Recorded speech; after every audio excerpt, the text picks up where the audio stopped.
Hello, folks. I want to thank for this podcast with Ed Clay, Caveman Coffee, the most delicious beverage that I ever taste, and it is available at cavemancoffee.com. Single-sourced, single estate. All our products are built around health and performance and function and bettering those things, and it's the best way to start the day and keep the day going.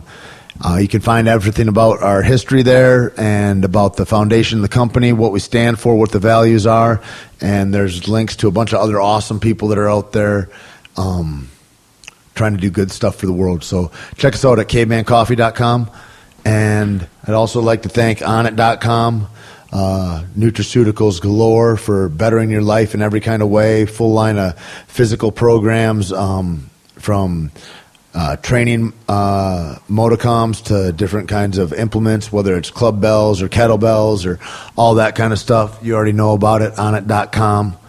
Nuevocerveza.com. Really great Mexican lager, smooth, clean, and light and crisp, and a great coupling for any kind of meal or just a sip on, man. People are loving it. Nuevocerveza.com, and also some ill clothes there. I love their T-shirts. They've got some really cool stuff. So check them out there. BloodyMaria.com. Literally, I've never tasted anything like it. It's a Bloody Mary mix made with a vegetable that is indigenous to the Rio Grande Valley throughout New Mexico. It's hatch green chili, and it's got just enough spice and love to it. It's delicious just by itself. I, of course, have never had it with vodka.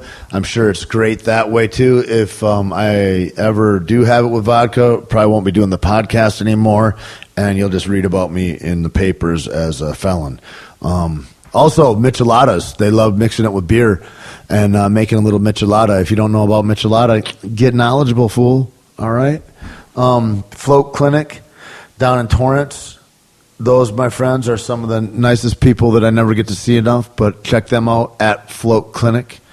And you can also find all those Caveman Coffee at Caveman Coffee Co.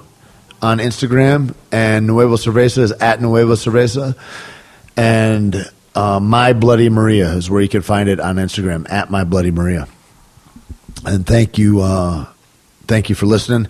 This week, or today on the podcast, rather, is Ed Clay, and Ed is a OG jiu-jitsu giant, MMA coach, superstar of business in that way. He's one of the most, he founded and developed one of the biggest MMA and jiu-jitsu schools in the world. It's a very hard business to be successful at, and he was a Lloyd Irvin student that learned how to crack the code on that, man. And so he talks a little bit about that, but more interestingly than that, what he talked about a lot was this new thing, chipsa.org, or chipsahospital.org, rather. And Chipsa Hospital is a place that he and my friend Scott Nelson, that owns On the Mat, have started down in Mexico, that helps drug addicts recover through Ibogaine, and he does a lot of cleansing work, and they're working on a lot of different remedies and how to treat cancer and addictions. And it's fascinating what's going on in the world and the kind of knowledge that he has. And I had just the best goddamn talk with him, man. He's one of those guys, like I said, it's rare to meet dickheads in jiu-jitsu, and he is an old school guy that, he was contemporaries with guys that I looked up to when I was coming up. Old friends with Eddie Bravo. We talked about Todd Morgolis, like crazy, man. It's crazy. Anyway, it was a great discussion that then, of course, led into, talks about the pyramids and transcendental meditation and how to be your best self and how to uncover more about yourself and become more enlightened. And, we just had a really great talk, man. And I'm really grateful to be able to do this kind of conversation, and I'm really grateful that there's people that are digging it and that listen to it. And we really focus on this podcast about how to pirate your life back, and that's kind of the inception of it. And the idea of Pirate Life Radio is embodied in that, of needing everybody to win and needing everybody to try, and how do we push that forward, and how do we make that conversation bigger and more accessible to people that were otherwise feeling helpless in some kind of way. And how do we empower a movement, And those are the people I love talking to. And so this is a great conversation to that end. And bless you all. I hope you are all safe and loved. We just had a big weekend. Last night was my sister Holly Holm had the upset of the world, man, and she really showed everybody who she was last night and took the belt for the bantamweight division of the female MMA in the UFC. I don't even like calling it female MMA. It's MMA, man. She's a fantastic athlete and the very best in the world, the best in the world. And then, this is just on the heels of the ISIS tragedy in France. And bless all those souls out there connecting on a higher stratosphere than we know of on this plane. And I just, I look to peace, man. I am prepared for war in my own life. I am a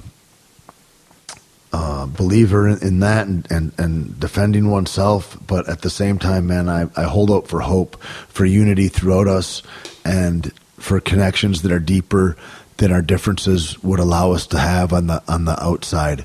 And I'm looking not just to transcendental experiences for myself, but I'm looking for an overthrow of these old regimes of our brain that make us all believe that we're separate and that we're at odds with each other when we're all more similar than we are different, and to take these differences away and strip away these idiocies that keep us hurting each other and keep us in these cycles of violence. Those are my hopes, and that's where I try to burn my consciousness towards, and I hope you all join me. And so anyway, with no further ado, please enjoy this beautiful conversation with Ed Clay. A big Tait Fletcher. Powerful Tait Fletcher. Is a real alpha male. Weightlifter. He's a stuntman. Movie star. Robust, enthusiastic individual. He's huge, by the way. He's like a monster person. One of the sweetest guys I know. He's bigger than life. Actor. Entrepreneur. A fighter. The jiu-jitsu technician. He's also bald and he has all these tattoos. He's just a big fucking man. A man, a myth, a legend. Tait Fletcher. Tait Fletcher. Tait Fletcher. What's up, Tait Fletcher, you fat motherfucker? Tait Fletcher. Tait Fletcher is Tait Fletcher. Teddy Bear motherfucking Fletcher, ladies and gentlemen. That's Tait Fletcher, everybody. The great Tait Fletcher. Tait the animal Fletcher. Tait the savage Fletcher. Always moving. There's no stillness with Tait Fletcher. You will find no dust. Tait Fletcher's in the house, ladies and gentlemen. He just said the word erection. Tait Fletcher. Tait Fletcher's in the fucking house. Tait Fletcher! Tait really blasts out some serious hardcore truth bombs, and I think you're really going to enjoy it. Hey everybody, welcome. Here today, joined with a friend, Ed Clay, who is old. I mean, it's like I was talking to guys the other day, and like Pedro Hizo came up or something, and they're like, I don't know who that is. And it's a trip, like names like that just like they resonate with me. And there's dudes that don't know any history of MMA or of the jiu-jitsu culture or anything, like guys that like your partner with Scotty, like and they're like, I don't really know Scotty Nelson, or like the origins of Grappler's Quest or something. So I'm excited to have you here because you're kind of a legend in those kinds of ways. Like you're like your time. I mean, how long have you been in jiu-jitsu? Since I think in '97. Yeah. So that's like, what, a couple years, 3 years after the first UFC here or something like that? Yes, exactly. Where'd you get your start? Well, I mean, I started watching Hoist Gracie, and when I was a kid, didn't have a whole lot of money, so I would get the phone book, and I'd look through it and see all the different ads, and I was wondering, like, what's the best? Is it right. Kung Fu, Taekwondo, Karate? And where is this? Nashville, Tennessee. Yep. So there's nothing there. That's like being in New Mexico or being in Michigan. Like at that time, if you weren't in Florida, Southern California, that's kind of it. Henzo, it was like he moved. There's a Brazilian that moved somewhere cold. Henzo kind of he changed the game. He's like, yeah, I'm going to New York City. That's what Yeah. So in Nashville, not probably a hotbed for Brazilians to go vacation in and teach jiu-jitsu. Yeah, there wasn't, and I saw finally when the UFC came out, I was like, whoa, jiu-jitsu is where it's at. And so I was already wrestling, and I looked for a jiu-jitsu school, and I met a guy named Sean Hammonds who he actually bought my gym. He's another Lloyd Irvin black belt. But I saw Sean working out in a gym, and he had a like a jiu-jitsu shirt on, and we basically I I started talking to him. He said, "Yeah, I've been training here for a couple of weeks," and it was a blue belt under Hickson Gracie. And so I went to the school, and then I became obsessed with jiu-jitsu. That's awesome. It was awesome. It was fun. So what was the affiliation with Hickson? It was a Hickson Gracie association. A guy named Eric Silver. He's one of Hickson's black belts now. And I ended up getting my purple belt under Lamau when I was 18. And then, a few years later. How big a deal was that? Oh, well, man, just so you know, I remember the first time I saw a purple belt, it was at a tournament in Knoxville. Because back then it was like, oh, shit, and it's a when's purple that, belt. 2000? Yeah, probably 99 or 2000. So to be a purple belt, and to put that in perspective, that would be like... It was 2000. Yeah. That would be like you're a sorcerer, Yeah. like to regular people. Like there's no, but like I remember when Amal first came back, Amal Easton came back from Brazil, and he was a purple belt, and he might as well have known magic. Like it was just crazy. Yeah, well, I got my purple belt in 2000. Yeah, it was 2000. But there weren't a whole lot then. Eric did a great job teaching. Great guy. And, nowadays you train with such higher level guys. But back then, it just wasn't. So it was a big deal. It's the hugest. And that was the first time you can like be a legitimate teacher, and you're considered in all the tournament. You're like at pro level. Yeah, I mean, it's a big epoch for a guy. Like that's huge. Yeah, it was pretty awesome. So yeah, I just trained. I started a company called Grappler Gear. It was one of the first online jiu-jitsu stores.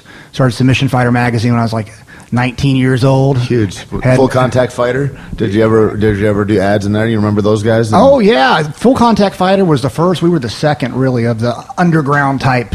Full Contact Fighter, if you don't know, is like a newspaper. It's like if you look in your local like a Thrifty Nickel or the Auto Trader or something. It was like a magazine, kind of like that, like a small newspaper. There was black and white and newsprint, and you just voraciously read that stuff and talk about all the Midwest shows, and sometimes it'd be like an instructional part, I think, in it or something like that. There's generally that, and it was like, and then at that time too, only every 4 months or something like that, or every 3 months, Black Belt Magazine would come out with a grappling one, and like there was nothing. It was a big deal when Grappling Magazine came out. I think it was Todd Hester was the guy that ran that thing, and yeah, it's crazy how far the sport has come along since then, and how high the level really has changed. When you roll, I mean, it's just night and day, like the difference. Like when you see a blue belt of today, like I always think about that. Like, what would that have been like in 2002? The blue belt of 2015, and it's like it's all the same. The pool is what the pool is of skill, and like, but the skill level is way higher. It's like I look at guys right now, and you go, well, guys that are relevant in the UFC right now in 5 or 6 years, the guys that are the very best maybe wouldn't even be able to compete. Like the evolution of that combat sport kind of is going towards such a high level that it's kind of inconceivable. Oh, it is, and it's getting crazier and crazier with guys like John Jones. But who knows what it's going to be like in 15 years? That's so when you far got the 5-year-old kid that's been training, his whole life in mixed martial arts, and they'll be training smarter too. It's not like like right now, I think there's a bunch of dumb guys that have their kids and they're doing full contact sparring and they're getting their heads knocked around and all. But I think as it goes on, they'll be like, oh, my kid will just hit mitts until he's 20 or something. Right. And then he'll learn how to spar. and he's already going to be a black belt in jiu-jitsu. And he's like, I think to have your teeth cut for I think that's what makes Ronda Rousey so badass. She had her teeth cut for competition early on, and then it's just like walking into competition is nothing for her.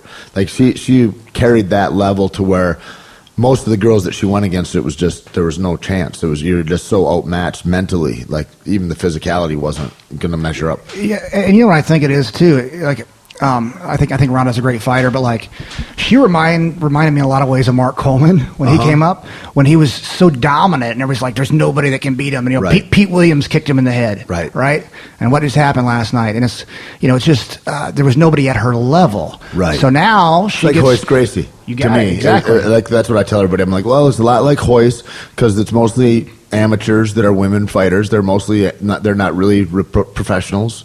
In regards of like, it's not to say that. I mean, I don't want to sound like a dick, but it's not like it's not equitable to say a pro fighter and a woman fighter. That's different than like the men fight. They've just had more time in it, and so the pools.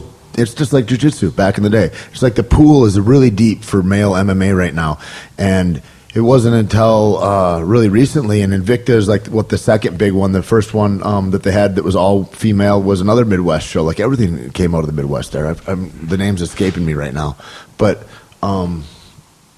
it seems like there's like 6 or 8 really high level women fighters, and the rest are just like they need more experience still. Like it would be hard to be on that level.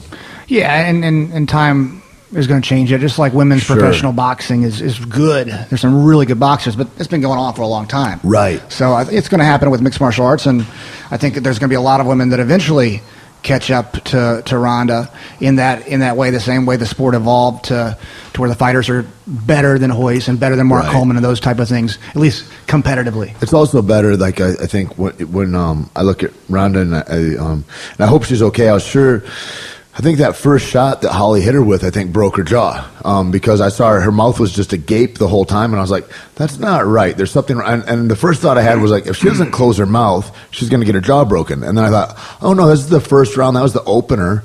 Her jaw is broken right now, is what I thought. And then I got confirmation today that her jaw was broken in a couple places. But like that kind of thing to change, I mean, I just hope that's my first hope, is that I always want everybody to be safe. I don't want anybody to hurt or go away from that.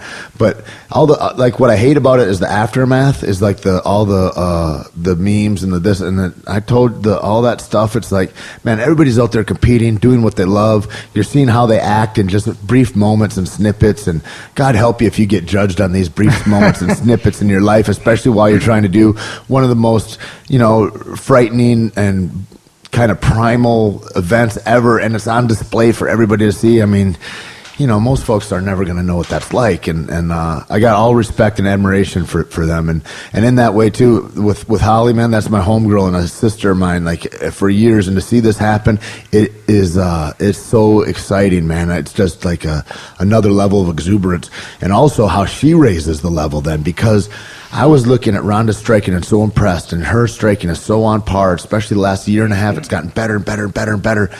And then I go, oh, I forgot about footwork. And you see somebody that's a high-level boxer like Holly that can hit with bricks like that and that can move, and it's like that's somebody with the ability to make you fall down without touching you, just by moving out of the way. And that's a master, and that'll raise the level in a crazy way. Her and Jajecic, the Joanna and the Turno, like the level is getting amazing for them. And so those girls as the markers, I think they're going to catch up way quicker than the men were. The men were amateurs for forever, like for a long time. Well, it's interesting you talk about the levels, because there's different levels in every single sport. And, you've trained a lot, I've trained a lot.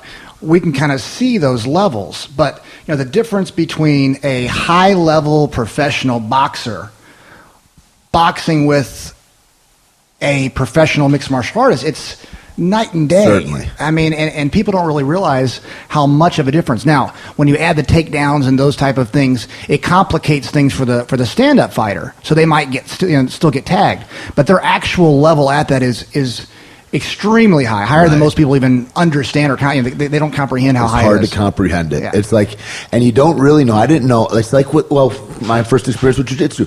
I didn't know how little I knew about fight. I thought I was kind of tough, I had no idea how much I didn't know about fighting until I wrestled with a guy who was a brown belt in jiu-jitsu and legit and like maybe 80 pounds lighter than me. And he did whatever he wanted several times inside a minute. And I was just like, this is amazing. I got to learn more. And those are those times, I think, where the guy either goes, I got to learn more, or if you can't take that, you're like, this is gay.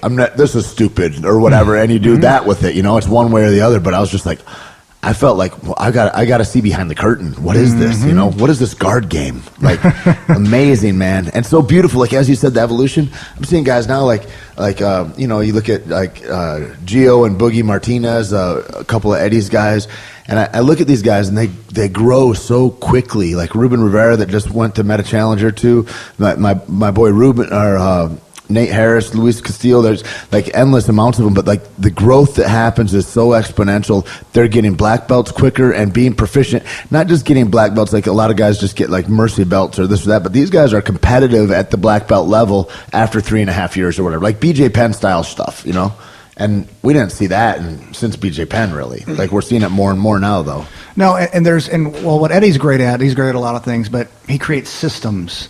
That's and the thing. and the systems are the key. And he's been doing that for years. I've never met a guy that is a better instructor than him. He's that way, amazing. the way his mind is, I'm like, and still today, it's like he shows everybody. He's like, well, here's how to do it, and it makes sense, and and everybody's like, whatever the sour grapes are around it. But like, I've had the benefit of a lot of instructors and all that, and I've never seen anybody put it down like the way Eddie does. Like, it's amazing what he's done with the systems. Yeah, exactly that. And so it's all about the systems, and he's very good at picking up the details that I wouldn't think about. Right. And explain those. Make or break stuff. Yeah, you know? exactly. Have your hand this way instead of that way, otherwise it's loose, or like what, like, and you're wow. like, wow, that 3/4 of an inch of space made all the difference, or whatever. Exactly. Yeah. He's amazing at that. It's true. I'm excited about to see where it goes. It seems like it goes to infinity. You know, it's just, again, it takes the walls off of combat sports and off of jiu-jitsu, and not like, it's like, wow, this I learned stuff. I saw a shoulder lock and armbar that this girl Rainey did and at the Worlds, and she just is like, hey, what do you guys think about this? And she gets on the floor on the bleachers, and I was like, I've never seen that before, never seen anything like that before. And the setup is beautiful. I'm all about the setups. Like, the setups are where it's at, and it's amazing to see what's going on right now in that way. And also, I think the internet leads to that, and makes us all grow quicker no matter what, consciously. Absolutely. People have to be open. Yeah. It's like if you can push your ego aside and say, hey, you know what? This guy can really know cool stuff. Yeah. I remember back in the day, there used to be, it was a lot worse, I think, then than it is now with, the Brazilians and Americans. Eddie taught a seminar at my school, the first seminar he taught, I believe it was the first seminar he taught in Nashville. And the instructor at the time, he had just choked out Hoyler, and he told all the students not to come. And it's a big political thing, like being open to that. And I wasn't very happy about it, but I guess Hoyler was his friend, and how it kind of goes sometimes. And now it's a lot more open. Now we're like, okay, hey, Eddie's awesome. Right. Just because he's an American doesn't mean he's not good. But back then it was very us versus them. Dude, I remember making a point and going to Mark Lehman, to Eddie, to Jake Shields, and going, hey, thank you guys. Yeah. Because you guys brought American jiu-jitsu. It's like they altered the course of that. And, fair enough, like, Brazilians should thank them too in that way. They brought wrestling to a new game. They brought, like, when Americans really started to become, I was lucky enough to be there and see it, to where, now Americans are kind of like a force at blue belt, now purple belt, and you could see it grow year after year, and you're like, wow, and now there's just an equal playing field for everybody. But at those times, it wasn't like that. But the work ethic that guys brought from wrestling into jiu-jitsu, the Brazilians could be kind of rest on their heels, be a little lazy, and just kind of play the game or whatever. Man, after you get a workhorse, you get an American wrestler that comes in that knows a little bit of defense. That's a long day if you're a jiu-jitsu guy. You better know how to wrestle. You better know how to nullify that so you can get to his neck as quick, because they'll beat you up. That's a fact. Yeah. So I would much.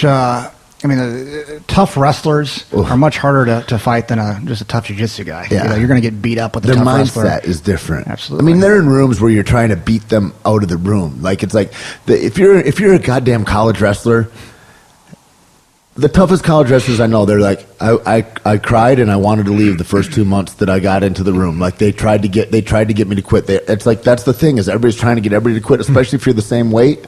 We're going to wrestle each other to see who gets to represent the school. Maybe you won't even ever compete if you can't beat the guys in the room. And so you're not really on a team in a way. You're on a team, but you're going to battle those same guys in the team, Yeah, and exactly, and they can beat you out of your spot. And it's not picked by the coach. You have wrestle-offs. Right. So it's every week, right? Yeah, exactly. Yeah. You have wrestle-offs. If you lose the wrestle-off, you don't get to wrestle. God damn. So that's what I love about wrestling. That is a trip. It's like the real deal. It's like rise above or fuck off. Like, and if you fuck off, nobody cares. Right. Fine.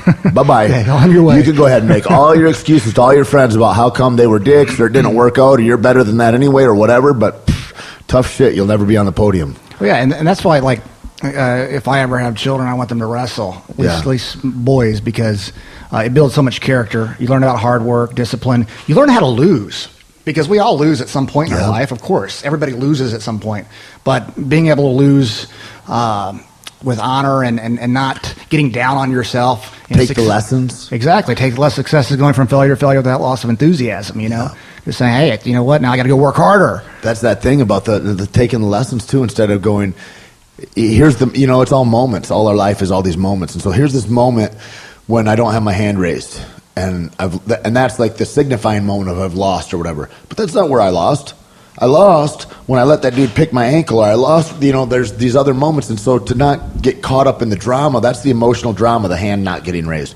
But like, where did I really go wrong? Where did it go south, you know? And that's how I kind of reverse engineer jiu-jitsu too, and I went rolling with guys like, yeah, I got to your back and I choked you, but that doesn't matter. Like, you already know that. Like, here's where it went bad, is when you lost your underhook, and then I went like, so now we know that's important, right? Like, you've got to do that in order to get better. You have to be contemplative, you know? No, absolutely. You know, you just got to be open to knowing that you don't know everything. Right. You know? Yeah, there's a lot out there. What brought you to get so cohesive with Southern California all the way from Tennessee? Scott Nelson and I are working on a project. We're partnering with. So everybody that doesn't know Scott Nelson, he owns On the Mat. Yeah, and he started that way back in the day, and that was another time when like Abu Dhabi Combat Club. I don't know if that's still even a thing, but that used to be the only place to get news about jiu-jitsu or fighting or anything. And it was like the dark times, and then Gumby and Scott started this, I guess I'd call it a web zine, and they would sell tapes. They'd go videotape stuff. They'd go to Brazil. They'd film stuff, film techniques, and talk about, you know, the lifestyle of jiu-jitsu, right? Is that yeah, back then it was like train hard, fight hard, party hard, and they would tell stories of their escapades in Brazil and, you know, whatever they did really, and they would go to, you know, different schools in Brazil and train jiu-jitsu and report back to America and do some really cool documentaries and different things. I think Scott has one of the largest jiu-jitsu libraries from tournaments. I can't even out imagine. There, man. I mean, him and Lehman. That would be the only guy that would rival him is Mark Lehman. Yeah, I mean, it's a massive But I'm sure library. Scott's got more. Because Scott had a network where people would send him stuff too. Yeah, and they were, you know, Lehman has a big one too, though, for sure. But they would just tape and they would share. It was sharing. One of the things I love about Scott, because, you know, I owned Gameness as well, and he owned. No way, I didn't know that. Oh yeah, I sold that in 2011.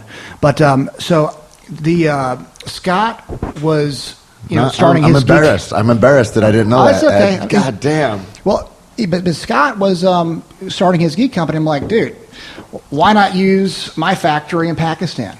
And why? Because we're working together. Technically, we're competitive. Who cares? Right. Because and that's the philosophy that he has: share. And look where it's got him. He's loved by people. He helps everybody. Dude, he's nothing but yes. Yes. Yeah. How can I help? How can I help? How can I connect you with the most powerful person that will help you the most? Yes. He's a beautiful guy, man. Absolutely. He really is. Yeah. And more that way. That's enhancing every minute. It seems like every time I see him again, I see him, I don't know, half a dozen times a year maybe.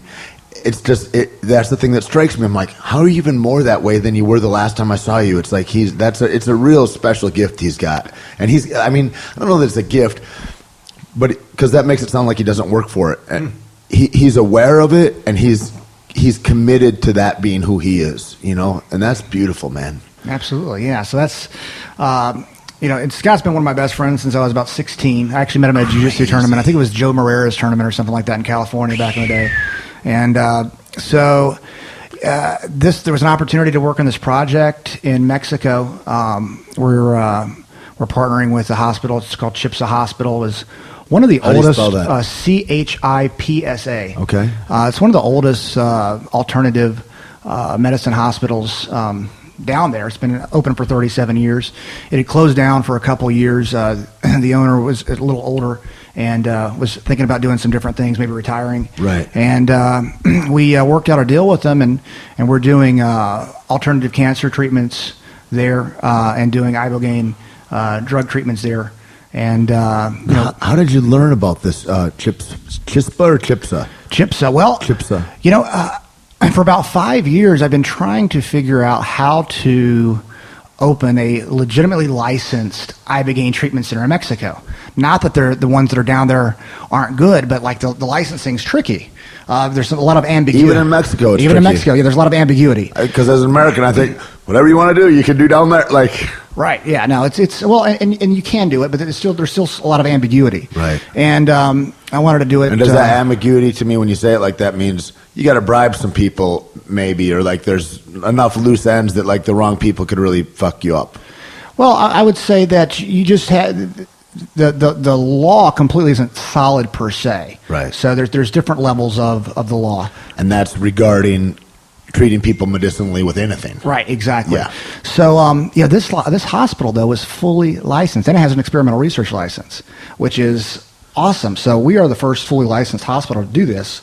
And, was the staff intact? Was that hard to get? Or the old staff, a lot of them have come back. I mean, we have probably 40 employees now, running the hospital.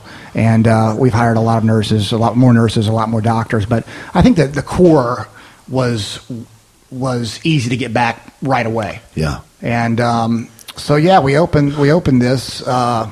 It took about a year to work the deal out, probably 8 months to work the deal out. And we opened the first week of August. Do you think that it was doing that? I mean, of course, you guys both have a huge business pedigree. I mean, I think of Scotty opening the on the mat stores and trying to license that, and then franchise, they can figure out how to do it and navigate all that stuff. And just what we're doing with Caveman Coffee is like, to decide all those things and what route do you want to take, and it's a lot. So that all helped you infinitely. But was it similar ground, or was it completely like this is different water than we've ever been in?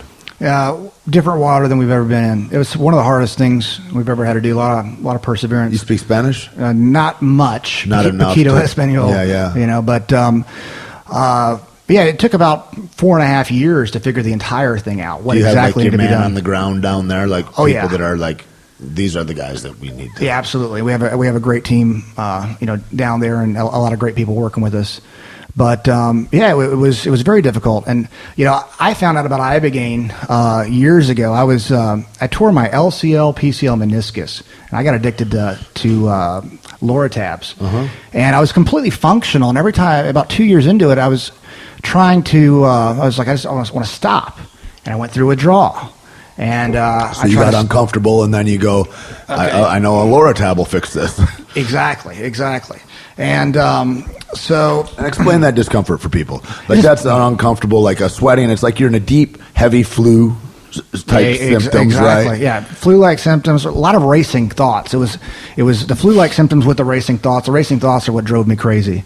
That happened, and so I went to a therapist in Nashville. I tried to quit 4 times in about a 6-month period. Still running an MMA school at this time. Oh yeah, and gameness. I was completely functional. Yep. But I was like, I'd rather have a clear brain. That's what I told the therapist. I'd rather have a clear brain and deal with this pain than a foggy brain all the time and no pain.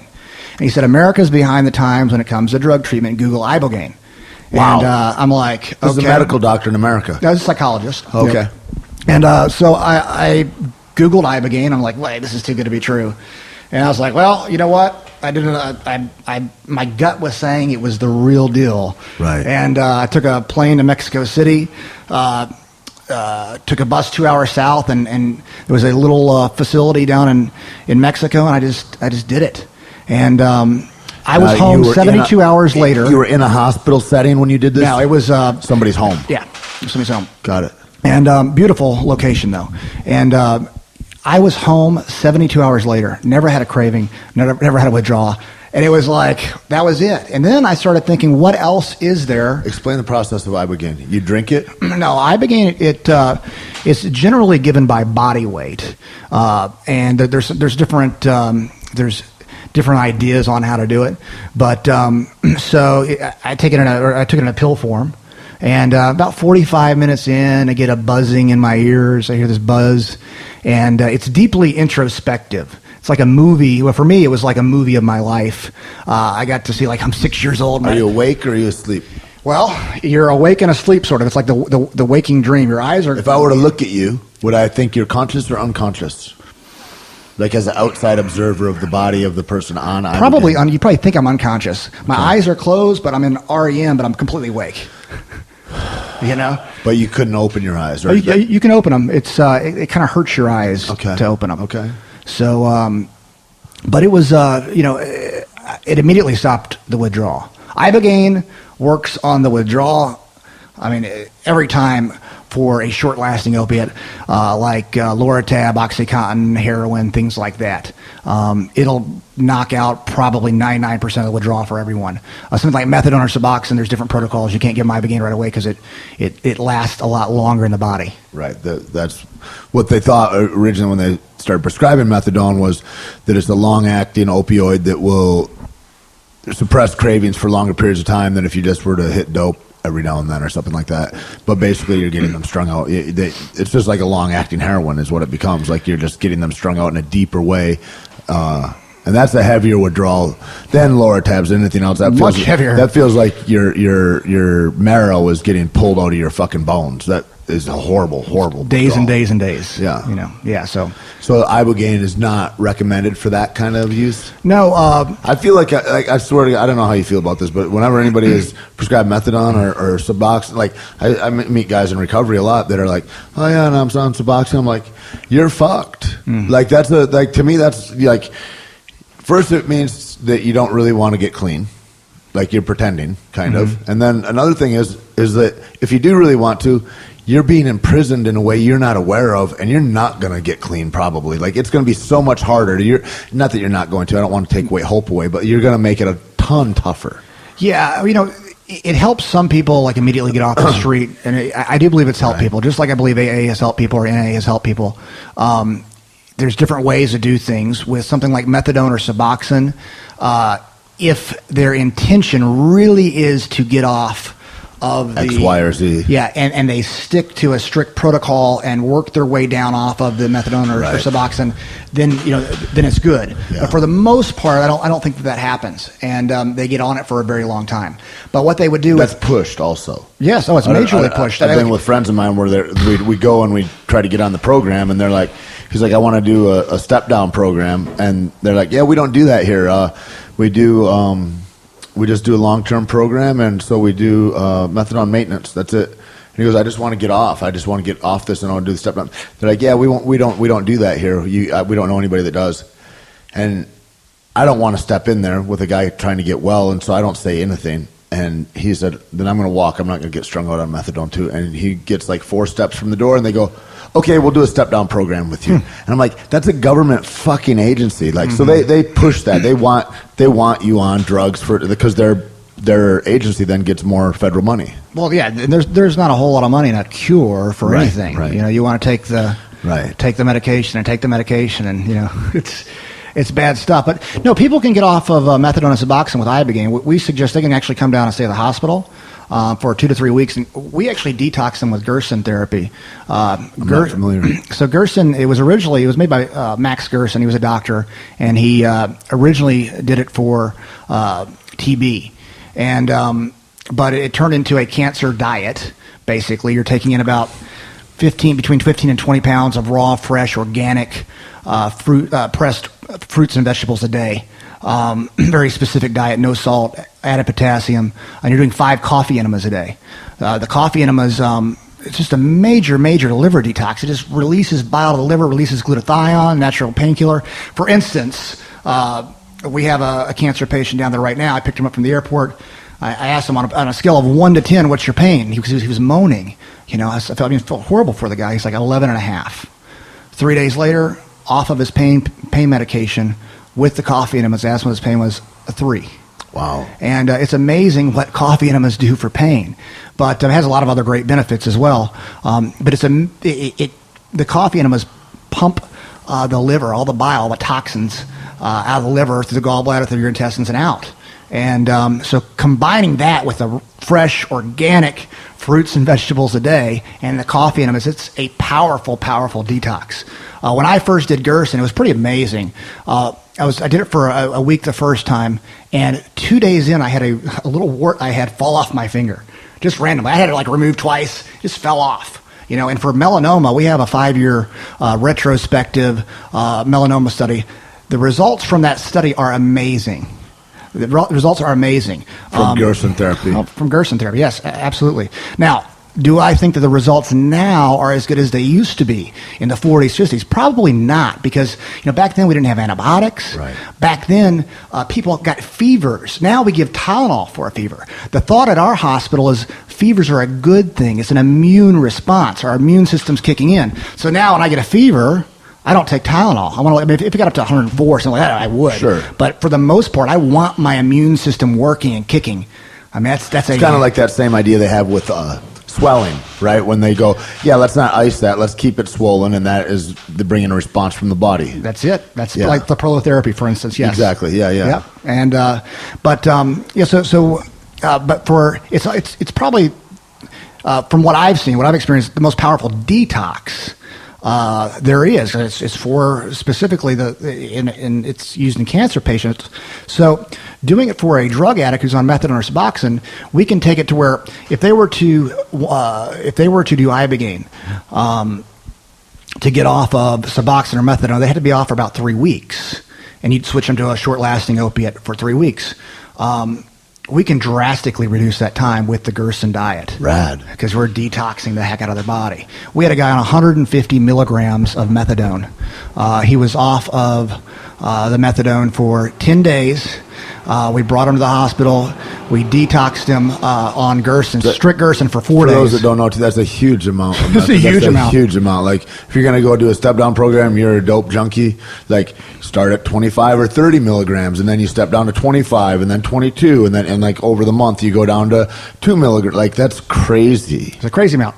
And he did Ibogaine on about, I think it was the 14th day, 4 days straight of Gerson, intense Gerson, and I would say zero withdrawal. I didn't see a withdrawal. He had a little kick in his leg, a little restless leg going on, but no pain. Right. It's amazing. It's amazing. Ibogaine is so amazing. And, there's... Now, are they locked in a room? Like, when you give them and go, okay, now we're going to start the Ibogaine, and I'm just going to sit here and read the Wall Street Journal while I watch you flutter your eyes for the next 2 days, or what, how's it look like as a therapy setting? Well, for us, we're in a hospital setting, so right. I mean, we have a nurse that literally, we have a full ICU, but we have a nurse that sits in the room watching their EKG the entire time. Right. They're hooked up to an IV. It's a very, very medical model. Not that there's something wrong with other models, but this is just... well, this is like the next evolution of that. I mean, when you go down, it's a living room in somebody's house and taking God knows what and whatever, and now this is like a monitored... Yeah. Yeah. It's going to lend confidence to whoever goes, for sure. Absolutely. And we want to keep it as safe as possible. So with the nurses in the room, the doctors right there, they're being monitored the entire time. And this is all in Tijuana also? Yes, at the hospital. At Chipsa Hospital, yep. And so they just do the treatment right there, with the IV hooked up. You give them a tester dose, and then if they don't react negatively, you give them the dose, and that's it. And then you go. Do you do like ozone treatments and all that kind of stuff too? Yeah, absolutely. I first heard about all these therapies because a friend of mine, he was doing interferon in the States, and that of course kills you, and so he wanted something different, and then another friend of mine, her little boy he had leukemia, and so they'd go to the HIT center, and this is going back 10 years or 15 years, and I don't know if that place is still open, but these places had to operate below the border because you can't give therapeutic doses of ozone apparently in the U.S. or something like that, because you can't bottle it and pill it and sell it to people is, I think, the thing. Yeah, I mean, I love ozone. I try to do ozone whenever I can. Really? Yeah, it's great. I mean, it's you feel good. It's. I want to come down just to do this stuff. Do you do it for just tourists that don't have problems? I thought about putting a program together for people that have a pretty hectic lifestyle, just to detox for 10 days. To do that lever thing. I'm like, yeah, you can blow coffee up my ass. Like, I'm totally down. Like that sounds like, I mean, I think that could be a thing that you really do. Yeah, absolutely, and it's powerful for anybody. But yeah, so is there a nice hotel to stay at? Oh, you can stay at the hotel or you can stay at the hospital. Really? Either one. Yeah. All right. But the ozone is a powerful thing. We also do what's called cholestoxins, and this is one of my favorite ones because the story is it's so relevant today. There was a doctor named William Coley in 1891. He was a surgeon at Memorial Hospital, which is now Sloan Kettering. Wow, the biggest cancer hospital. I mean, or the most prestigious cancer hospital in the world. Yes. And he had a sarcoma patient, and he amputated her arm, thinking that was going to stop the spread of the cancer.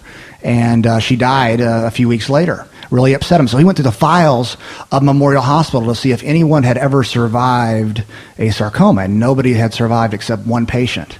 So he went and found this patient in New York, brought him back. I think it was 7 years later, and the patient was still cancer-free. And it turned out he got an erysipelas infection, which is a form of the strep bacteria.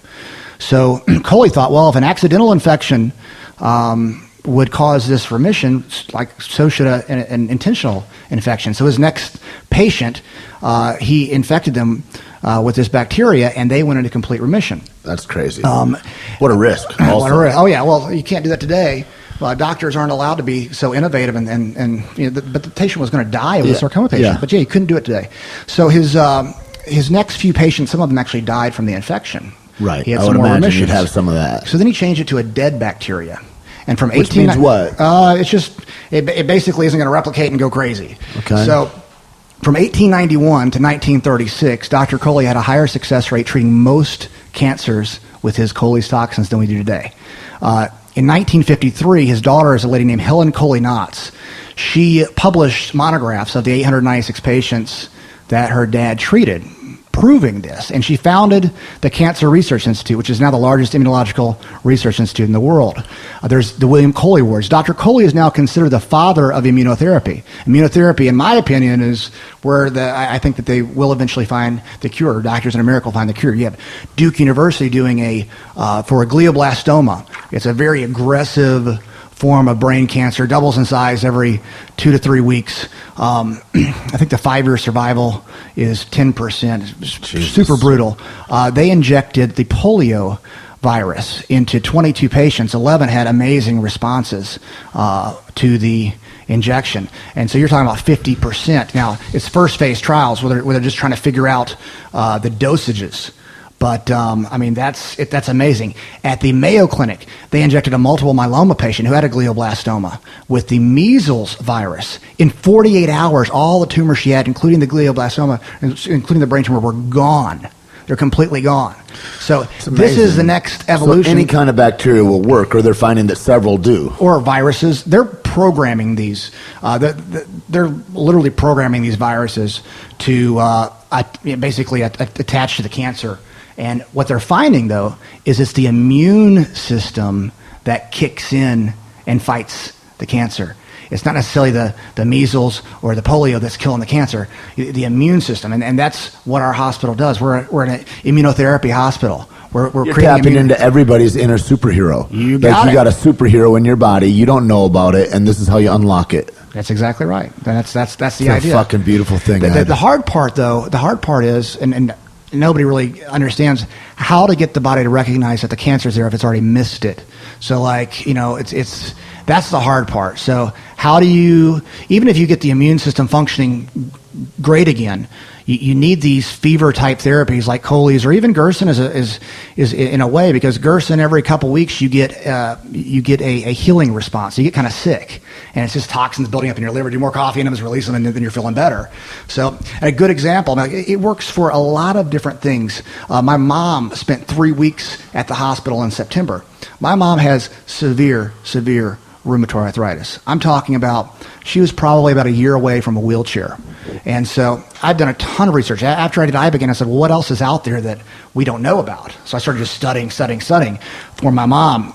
And she came down to the hospital, and the idea, I talked to the doctors about it, you know, the same treatments that we do for cancer should work on autoimmune, or should work on rheumatoid arthritis. It's the same idea. We're healing the whole body, get the toxins out, create immune responses. She couldn't even open up a water bottle with her hands for the last 10 years. She couldn't walk longer than 200 feet without having to stop. Her feet were just ravaged. She left that hospital. She's walking a mile a day now. She can open bottles of water now. I mean, she just called me yesterday. Hey, I just want to thank you. It's like her body got reset. Yo, that's it. Reset. That's the idea. We did Coley's toxins. We did Gerson therapy. We did hyperthermia, where we heat the body up to about 105 degrees. Hyperbaric oxygen. She did a hyperbaric oxygen session every day, Monday through Friday, for 3 weeks, and just treating the whole body. So, there's science is evolving in immunotherapy in America, where they're able to target things, but at our hospital, we're treating the entire body. We're detoxing the entire body. It seems and smarter. The results are, sometimes it's amazing and miraculous. Does it work every time? Absolutely not. You figure stage 4 cancer patient coming in, they've been riddled with chemo. It's harder to create an immune response, by the way, once their good cells have been killed too by the chemo. Right. So, but, if you get, let's say you save 18 out of 100, that's 18%. You still have a lot that died, but you're still saving 18. So you're still getting that, especially with people that you're already fatal. I mean, when you're dealing with those kinds of numbers and that kind of stark reality that like these people they're gonna die, and that's what the end game is. And I'm shocked that it's not relatively healthy people that have small problems, but these are people that are already riddled with cancer. These are people that are already very ill, and then their immune system still is strong enough, which is wild to me. But except, of course, in the case where you're highly medicated with chemotherapy, I suppose. Yeah, well, chemo. I mean, do you think there's any use for chemo anywhere? I mean, or would you be like that should never be administered? But or is it a last ditch thing? Because chemo does help some people. Also, I mean, it kills a lot of people too. Absolutely. But like, I'm not one of these people that say chemo's all bad. But like the AIDS medicine, what was it back in the day that they were giving guys for AIDS? AZT. Yeah, AZT killed almost everybody that took it. It killed everybody that took it. The guys that I know that have AIDS that are from the 80s and shit that are still alive, they never took AZT. They just changed their lifestyles, and then they took on more of a holistic path of their life, and they're HIV positive, but they're not dead. Yeah, and that's the thing. Like, I think that there are uses for chemo. Absolutely. If I were to get cancer, what would I do? I would first go to.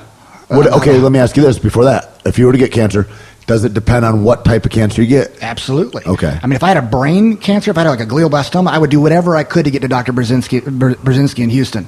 Like he is, I mean, they try to give him life in prison. They were going after him, but he has done some amazing things. He's got a 3rd phase trial going on, and but I would go to Brzezinski, for instance, for a brain cancer. For most. Why was he going to go to prison? Because they said that he didn't have approval to use his anti-neoplastins that were curing cancers that had never been cured before. They wouldn't even argue that his medicine didn't work. They couldn't argue that because he had so many patients. Success rates. But they said, oh, you don't have the right to do this. So he was looking like 100 plus years in prison. Those are people that want to sell you drugs.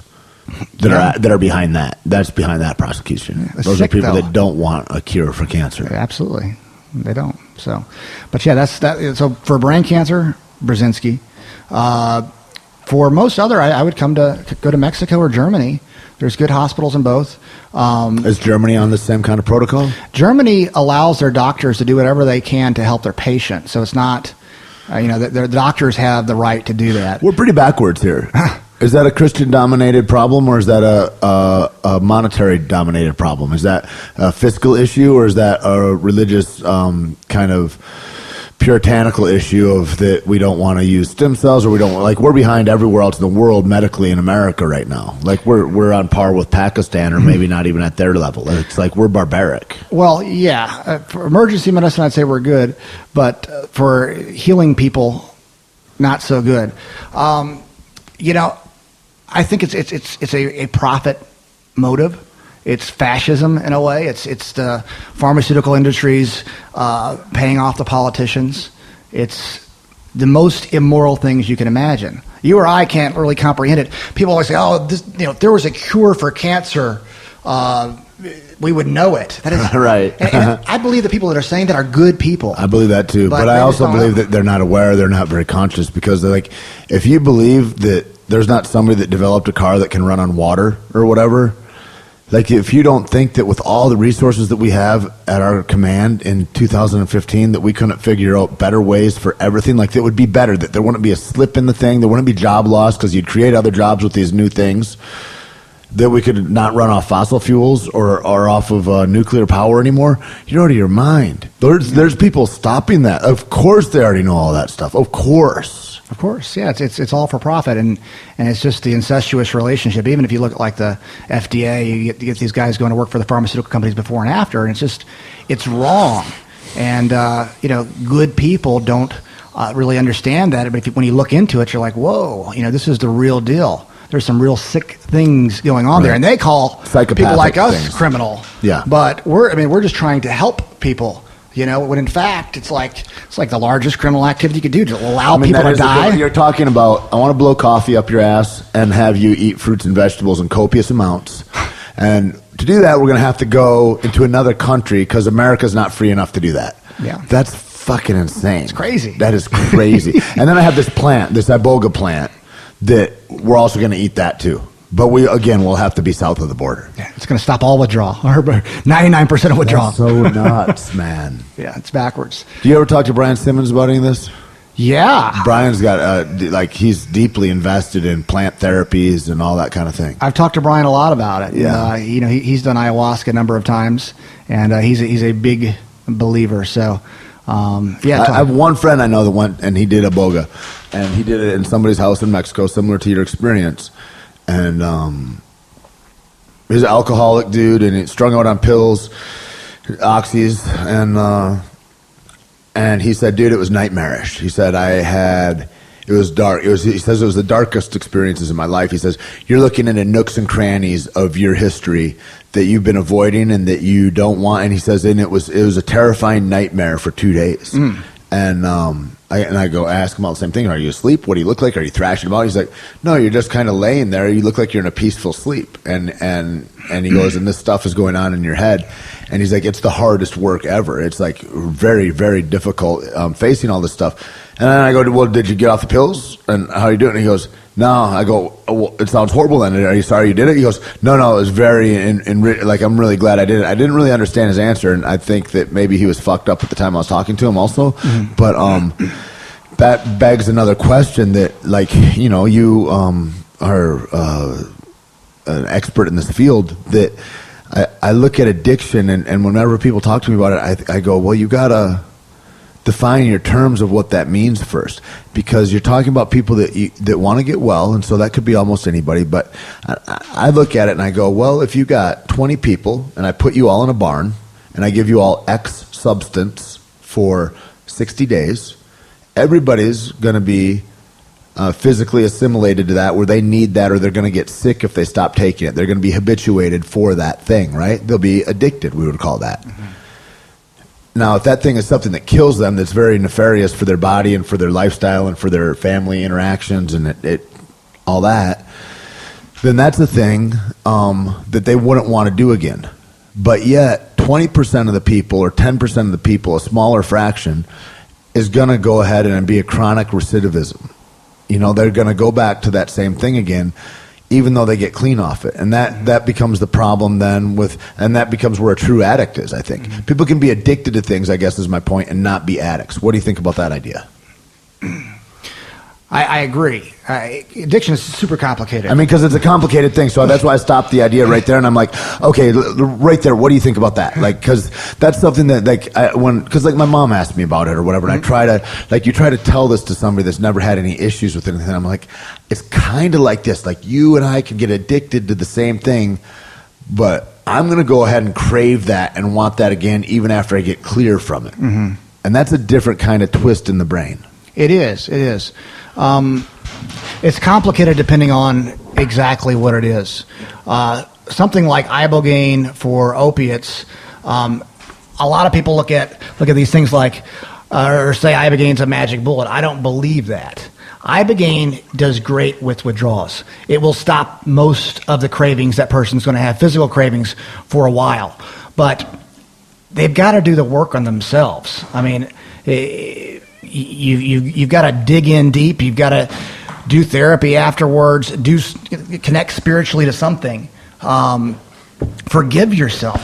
That's the thing, man. We're so hard on ourselves. The hardest person on you is you, and the hardest person on me is me. I'm the only thing in my way. Yeah, it's like, I forgive me. Sometimes I'll tell, hey, just forgive yourself. Forgive yourself. And I'll tell myself that because I want to just let it go. Just let it go. But we're very hard on ourselves. So addicts, a lot of times, they're carrying around so much grief because of all the pain that they've caused around them with their addiction.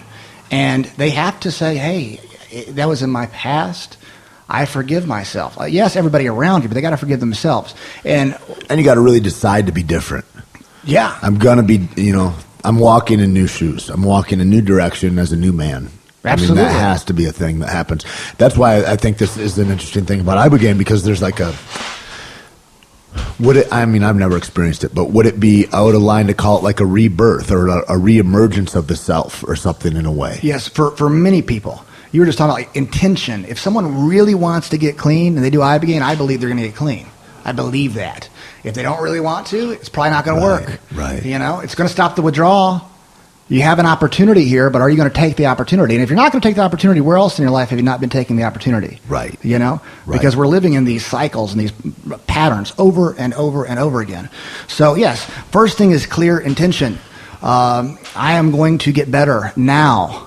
And that's, snap out of it. And then I'm going to work very hard to stay clean. You got to work at it. Now, is this part of your work in it? Is this this whole endeavor that you're undertaking, that you've got flowing now, is that part of your personal work in this? As far as your own personal recovery? Oh yeah, well yeah. Afterwards, I did a lot of work on myself. I went to therapy. But staying in it, I mean, this is a huge way of giving back. Staying in it. It's like an altruistic. There's a lot of different ways to start businesses and make money and this and that, besides going to another country and going with all the fucking government fuckery, bureaucracy, criminals, graft, like that are in public power and political positions, and maybe the neighborhoods that don't want you there, or the thievery that's there, and you can't always be handled. Like, there's a lot of other ways that you could do it, and so it seems like there's another motive here that is on a higher plane than just wanting to have a business. Absolutely, yeah. Well, you have to want to make a difference and make an impact on people. I mean, when you're saving people's lives, that's powerful, man. Huge. That's powerful. And at risk, sure. I mean, there's always risks in anything that you do. But, is it worth it? Absolutely. We're helping people. When in doubt, focus out. When's the last time When in doubt, focus out. That's it. When's the last time you felt bad feeding the homeless? I know. You don't. Go help somebody. Go open the door for somebody. Whenever Say anybody thank you. tells me that shit about, like, I'm depressed or I'm lonely or this or that, I'm like, do you know who's lonelier than you? Call them. You know what I mean? Get into action. Like, self-pity is an arrogant way to live your life. And people are, when I say that to people that are in self-pity or in that kind of self-obsession, I'm like, you're just thinking about you and poor me and what I don't have, and if this were different for me, and if this person treated me better, and fuck, man, you got to be proactive in this life, because you're as alone as you choose to be.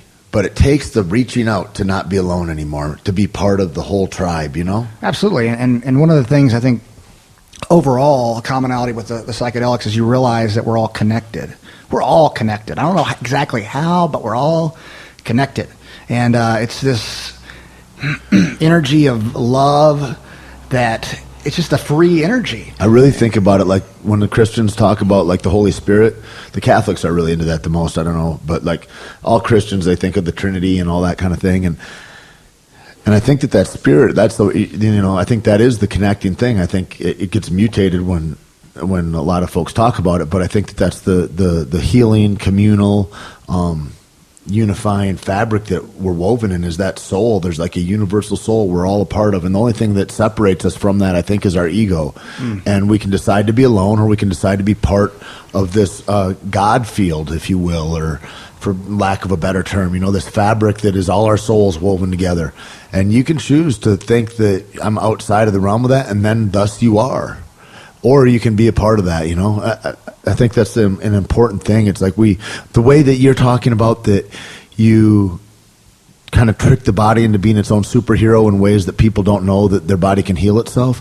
I think the same thing with our consciousness in a global shift. You know, I one of my mentors years ago, I said, do you think there'll be a revolution? It was coming up on 2000, you know, and everything was going to go crazy, right? Because all the lights were going to go off or whatever. And then nothing happened. But everybody got highly armed, and they saved water. And I thought, do you ever think there'll be a revolution, Pino? And he goes, I do, but it'll be a spiritual nature. It'll be a consciousness shift that has to happen. And I think that that's kind of where things are turning into in a lot of ways. And I think it tries to get disrupted a lot. I think like this thing in France that just happened. I think that disrupts that vibe. But I think there's this unifying force that even the people that did the despicable things in France, we are connected to those people too. We're connected to all of it. You know, we're not dissimilar. No, we're not at all. And it's hard to say what it is. It's like explaining what is love. Yeah. I don't know. I can't really talk to you about God. I can talk to you about these fumbling ideas, these ethereal spiritual thoughts that I have, but I don't know. Yeah. What it is that connects us. But like, you know, when you look at it like through something like DMT, and you're going in there and you're seeing these things and you're seeing these connections and you're feeling this. Now, DMT, for those that don't know, I guess I should say, is dimethyltryptamine. It's a substance that I guess you can smoke or inject, I think, are the two ways that people have played with doing it. And smoking, I think, is the way that you can maybe retain things the most. They said that when you're doing it intravenously, there's a doctor out of New Mexico University or that might not be, but it was a university in Albuquerque anyway, and he was a professor there, and he said that it was so powerful that it would erase the memories also. Like as soon as you'd have the biggest experiences, but they'd be the most fleeting, like a dream. Like the more powerful and vivid a dream, the less you remember it when you wake up in your waking moments. And that's how they explain that. But like, so you smoke it, and it resides in the pineal gland in your brain. It happens at 2 times that they can monitor, and that's at death. You're flooded with it. And when you're in deep REM sleep, you are flooded with it. And this substance is a substance that is a natural plant substance that people, I guess, distill down, and you can make it into a drug that you can ingest, and you can have a transcendental spiritual experience. And I have trouble even calling it a psychedelic experience because there's a connotation of that goes along with like whether it's mushrooms or LSD or something like that, where it's kind of party drugs. And anybody that I've talked to that's done DMT, it's not like that at all. And the closest I've had to experiences with it is like being choked to sleep, and having time kind of distilled into like, I'd have a 3-hour full feature length movie that would go on in my head, and I'd ask how long I was out, and they're like, oh, you're out 3 or 4 seconds. And you're like, time doesn't exist. Like there's time is a construct that we make believe we have, but it's not real. And so anyway, that's a little background, I guess, on DMT. Would you add anything to that before? No, that's what it is, and it's a deeply intense experience that it's hard to really explain. But you do, well, at least for me, I can't speak for everybody else, but I realize how connected we all are, and generally a sense of forgiveness and understanding, all those things that we need in this world. Forgiveness and understanding, love, and but it's a powerful thing. And you say, more people should smoke DMT. I wonder if those ISIS, if those people that did that in France would have done that after an experience like that, would they still have that hate in their heart? And I kind of doubt it. It's. Have you done that a lot? Not a lot. No, a couple times or something? Probably 10. Okay. Just throwing a number. And ayahuasca also? I've never done ayahuasca. Okay. Never done ayahuasca. I'm interested. I'm happy with where I'm at with what I've done. Done ibogaine 3 times and kind of dove in. And after the 3rd time, I was now, like... Now, why 3 times? So you get off the pills, and then is it like a refeeder course? Like you're like is it like taking advanced training or something, or how? Yeah, I was searching for answers. Right. And I didn't get back on the opiates, but I realized that one of the things that the medicines taught me is, I've got the answer inside myself. Stop looking everywhere else. And same thing that happened with DMT. The last time I did DMT, it told me you've already been here enough. It just pushed me out. And so I'm cool. I don't feel like I you're need not any more being experience. Called to that. I had a guy, we were down in Colombia, and this great kid, Juanito Maldito, took me around and showed us the place, and he was kind of a translator and all that, and talked about the history of this beautiful country, which is really amazing, man. But I asked him about that, if he had, because we're in a jungle, we're like Colombia, Peru, like these are places where that stuff happens, and like spiritual tourists kind of go to partake in those things. And he said, no, he says, he's like 24, 25, and like a film student that had gotten out of school. And he says, he says, that's very powerful. And he says, it's not for me, it's not my culture, it's the Indians more. And he said, I'd like to try it, but I'm waiting for it to call me. I want to be respectful of it. And until it calls me, I'm not going to go seek it out, because I feel like that would be egocentric, and I would be pushing the experience in a way that wasn't respectful of the plant, which kind of gave me goosebumps, man, to talk about. Like that, I thought, God, this young kid is like, that's beautiful, man. Yeah, he's got it. Yeah. That's the key. Yeah, so. And then I'm like, that's a guy that maybe never needs to do it. Right. I mean, and I talked to a friend of mine, she's a naturopath, which I thought would be interesting when he started talking about the hospital. I thought, what a great opportunity for interns of all types, like to go down and be like, yeah, I would like to go and learn in this way, like, and because there's so many naturopaths, we're so open to different things now, different ways of healing. Like chiropractors used to be looked at as quacks when I was a kid, and now it's like Tom Cruise has a chiropractor that goes with him everywhere he goes to straighten out his body, get his muscles loose, to make sure that he's supple, like all that stuff, because he's got to perform every day. And there's people like that I go to when I get hurt. I go there because I know that if I go to wherever other hospitals, they're just going to give me a pill, and these guys are going to work out the root of the tear. It's going to hurt, but they're going to work out the scar tissue. And that's going to increase blood flow, and blood is the only natural nutrient that we have that we really need to flood our body with, and that brings healing nutrients to it, and et cetera, et cetera. So, anyway, what I'm saying is that what a great opportunity if I were a young kid that were wanting to do that stuff. Like, do you guys do anything like that, or have you thought about that as you grow to be like, we could take on interns and we could grow this into a whole different way? Yeah, I mean, the sky's the limit with this. I mean, I have a big grand picture. Stem cells are the next. I need to get evolution, and I think that actually skin cells are the next thing. There's a doctor. I had lunch with this guy. Now, why? Because that's mostly like the top like 14 layers just sloughing off. Those are dead cells, and like. Yeah. So I had lunch with this guy. His company, the doctor that worked for his company, won the Nobel Prize in medicine for creating a disc off of a skin cell, and you can create any from a back disc. Yes. Okay. You can create any stem cell, from my understanding, from a skin cell, but that's the next evolution. But my end goal would be to open stem cell facilities all over the United States. You hear about the one in Vegas right now? Rogan got his shoulder shot up with it, and he said it, and it's like placental, and he said, and we're just starting to turn the corner like that. Thank goodness in the United States, guys used to be going to Germany and stuff to get it done.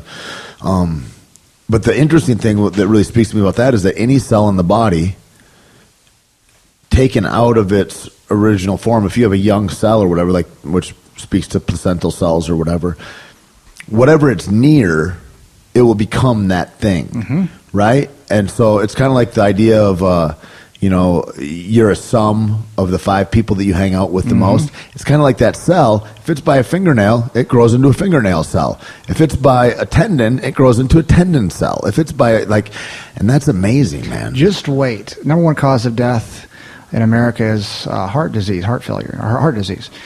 Just wait till they start injecting the heart with stem cells. It's coming in the next 5 years. Yeah. It's going to be amazing.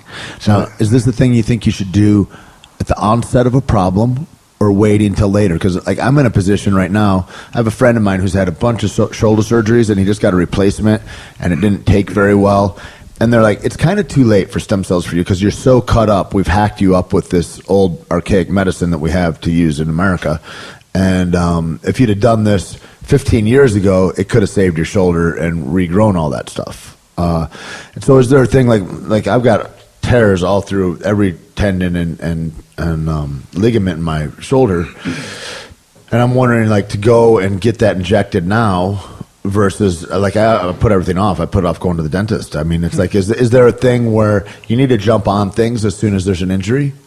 Well, for me, I have a torn LCL, PCL, meniscus still in my right knee from where I actually first got addicted to the pain pills. Years ago it happened. And I never had the surgery because I figured, can I still walk on it? Good. I'm going to strengthen my leg good. And eventually science is going to catch up, and I'll be able to do stem cells for my knee. And so we're almost to that point. I'm actually kind of looking for some specific cells that this doctor was talking to me about. So, I would like to just off be able the penis of kids' foreskins. I've heard about that one. I haven't heard that one. Yeah. I bet they're good. No. But yeah, just to grow the ligaments back, and then you don't have surgery. I mean, doctors want to cut you up. I've been Santa Monica Orthopedic Group. There's a guy down there, man, and he fucking saved me. Like I was like, okay, I'm ready. Like let's go ahead. You can cut both of them open. I've had 3 on this one already, and I'm like, I'm ready to get it done. It's around Christmas time. I'll be able to work for a while, whatever. And he goes, can you do a pull up right now? I go, yeah, I can do a bunch. And he goes, what's your range of motion? And I show him, and he goes, I'm going to take all that away from you. You won't have that for a year and a half. Okay? And whenever I cut you, and I cut through the fascia of your body, that is a connecting tissue that connects you from your toes to your head. And once we alter that, we don't really know. And that changes everything constructually in the body. So if you can move your arm and do all that right now, you keep doing it. You know where my office is. When you really hurt, you come back to me.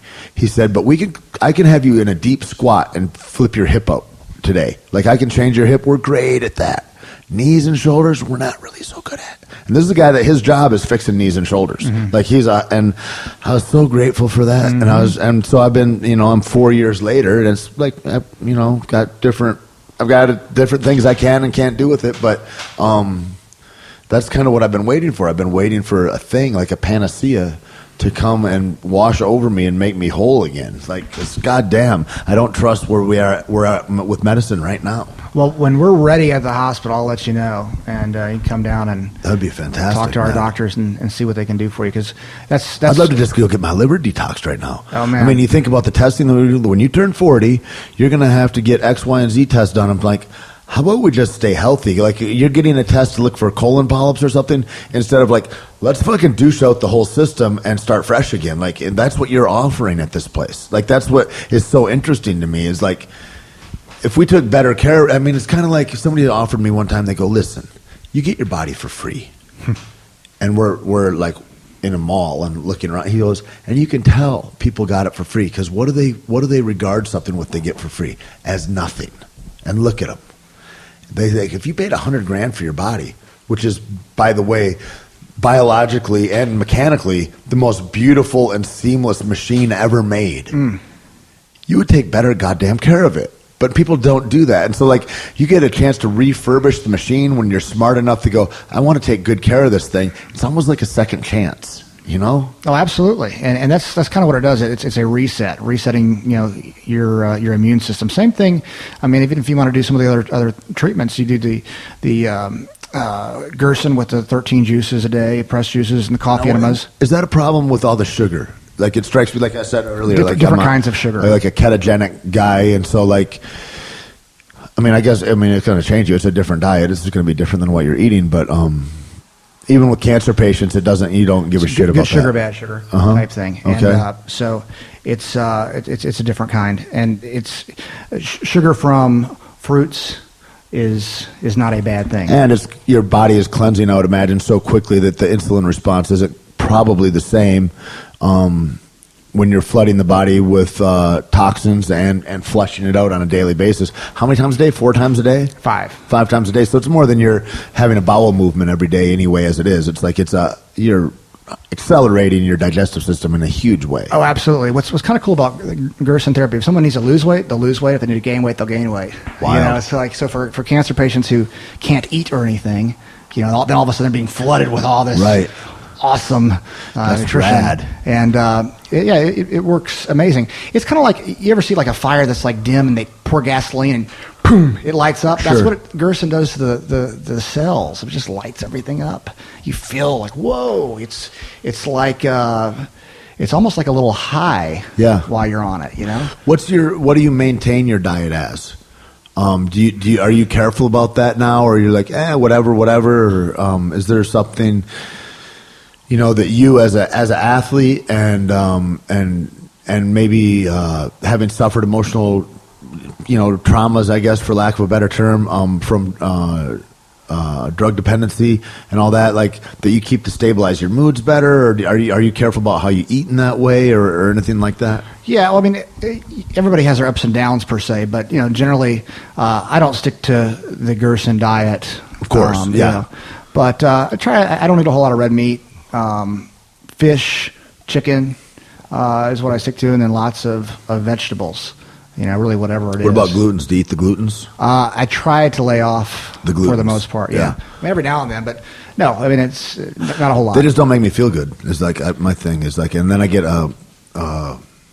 acid reflux horribly as soon as I eat them. But then also like I'm sugar free. Like I don't mess with any of that. And so like I use food. Like a guy put it to me one time. He goes, "I want you to consider that food is probably for most people the most powerful drug they'll put in their body," which is a crazy thing to say, really. Like that's huge. And I was like, I put some. He says most people, and I go okay, but you know, I started using food as for function in that way, for performance and function. And like when I started thinking about food in that way, like I want this to operate in the best way possible, this body. And then I took that out. The first time I noticed it, and I was keeping under like 100 grams of carbs a day, and then I would read and I would be like, okay, so a large tub of popcorn is 90 grams of carbs.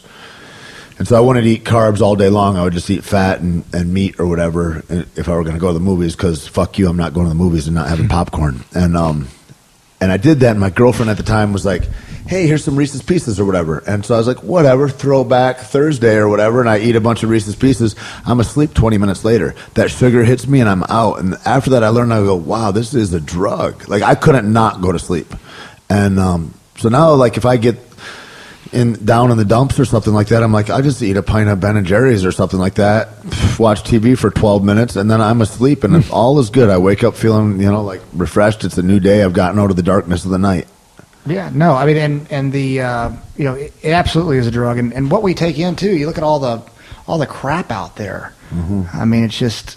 I try to be super careful of that, not only just because of how the body functions, because of where it comes from. I'm like, fuck those guys. I don't want Kellogg's to have my fucking money, man. I don't want Nestle. I don't want a guy that wants to buy water. He doesn't think water's a right. It's a privilege, and that you should have to pay for it. And he wants to own water. Like, there's people trying to trademark fucking water. Like, the only thing you must have to survive. It's fucking, it's pathological. It's ridiculous, man. It's psychopathic. And so I'm like, I don't want to pay those people. My big thing, like with Pirate Life Radio and with this whole kind of thing, is like, I want to encourage people how to take their lives back from these. You don't even know you've been kidnapped. You don't even know when you eat at McDonald's, you're putting handcuffs on yourself. You know, when you buy certain products, you're fucking paying for your imprisonment. And that's ridiculous, man. So those are the reasons. Like for me, it's not just health. It's like I've got a bone to pick, and I don't want corporations to run me. I don't want fucking big pharma to own my politicians. You know, I don't like. I can't. And if it's the only way I can vote, I don't get to pay an exorbitant amount of taxes, which I do, which I'm so thankful for, man. When I started making a little bit of money, I was like, wow. And then I was like, how great is this? Because it's more money than I've ever made in a year before I owe the government. But I'm like, I don't get to put a checklist and go, I want this much to go to hospitals and schools and roads, and this much to go to the armed forces, and this. I don't get to pick. But I get to pick where I spend the free money that I have in the world. And a lot of times, if I'm not careful, I'm paying off people that are also trying to oppress me. So I try to be careful like that. I'm not eating a fucking Pop-Tart, because fuck you. No Pop-Tarts. No, I'm pretty much the same way. I mean, it's especially back in Nashville, pretty much eat all local. That's the thing too. Is like I don't want these little farmers to go to business. Yeah, I'll pay $12 more for fucking a couple of steaks than I would pay from Kroger's or whatever. Because yes, I want that guy to live, and his cows are healthier than all the. You know, because we don't. I mean, they make sick animals for us to eat, thinking that we're going to be well. That's crazy. Oh, it's crazy. All of the chemicals that are in our food, all the crap. I mean, it's Well, you think about this. 100 years ago, I think this is 1 in 100 chance of getting cancer. Now, for males, it's 1 in 3. Females, 1 in 2. It's ridiculous. I mean, why is that? A lot of it has to do, in my opinion, it's our food, or what we're autism, eating. or a big thing that they contribute. Or not, I don't know how large the numbers are, but it really escalated. There's a lot of sicknesses that started coming about in the late 70s, early 80s, as soon as they made formula instead of mother's milk. And enzymatically, they weren't the same. They didn't even think about enzymes and stuff in the milk that were indigenous to where the woman was living, and so her body had made antibodies to fight against whatever toxins were around her, and that was expressed in the milk that would give to the baby, and then the baby would be fine in that environment as well. Well, fucking formula didn't take that into account. They go, well, macronutrient-wise, we have the same amount of sugar and protein and fats in it, so that's good, and it's a substitute for mother's milk because we don't want to see your titty out in the world, or whatever the fucking reason is. But that's where we find science failed our natural holistic health. And people that didn't breastfeed, you're actually hurting. You're doing your child a disservice. You're making them sick. Autism rates rise after that. Different regional cancers rise after that. Health and wellness. Like, you can see children, like, there's testings that have been done with twins, one bottle fed, one breastfed. It's crazy, man. Well, yeah, but as a society, we have to take personal responsibility because, ultimately, it's up to us. We want, in general, people want a quick fix for everything. Take this pill and you'll feel this way. Take this and you'll feel this way. Well, think about if you go to a doctor, they give you a prescription for everything. Well, what about getting on a good diet? What about getting some exercise? What about meditating? Well, that's why I love what you're talking about at the hospital. Because the thing that, I was talking about my naturopathic friend that's in Seattle, and she's doing a lot of great stuff with Parkinson's disease, just got a big grant and all that. And she was the first one that ever brought up ayahuasca to me. And she says, hey, and it was like 20 years ago. She goes, it cures drug addicts. And I was so scared when she said that, because I was like, all I'm looking for is another drug that's going to cure me. Please, give me that, because I want that easy way. But the way you speak to it with no, this is ongoing health, and this post-therapy is a huge part of this process, and you have to be accountable for the rest of your life and to show up for yourself, and you better be thoughtful in the way you do that. Yes, and that is the key. Personal responsibility. Yeah, taking care of yourself, and we're talking about forgiveness, forgiving yourself, letting things go. Right, and you're surrounding yourself with a good group of people. You are who you surround yourself. Sure. You're talking about the sum total of 5. Yeah. Same idea. But what's funny is, we kind of know what to do, man. We know what to do. If you're aware, if you've been paying attention, you got a real good idea. That's what I go, listen, all these people have been telling me about ayahuasca. I've been around it. I'm, being around Rogan and all that and living in his house. He's like, hey, and I just was resistant to it all. I was like, I don't know, man. I don't know what's at stake. I don't want to relapse. I couldn't afford that, for where my life came from. I was like, fuck no.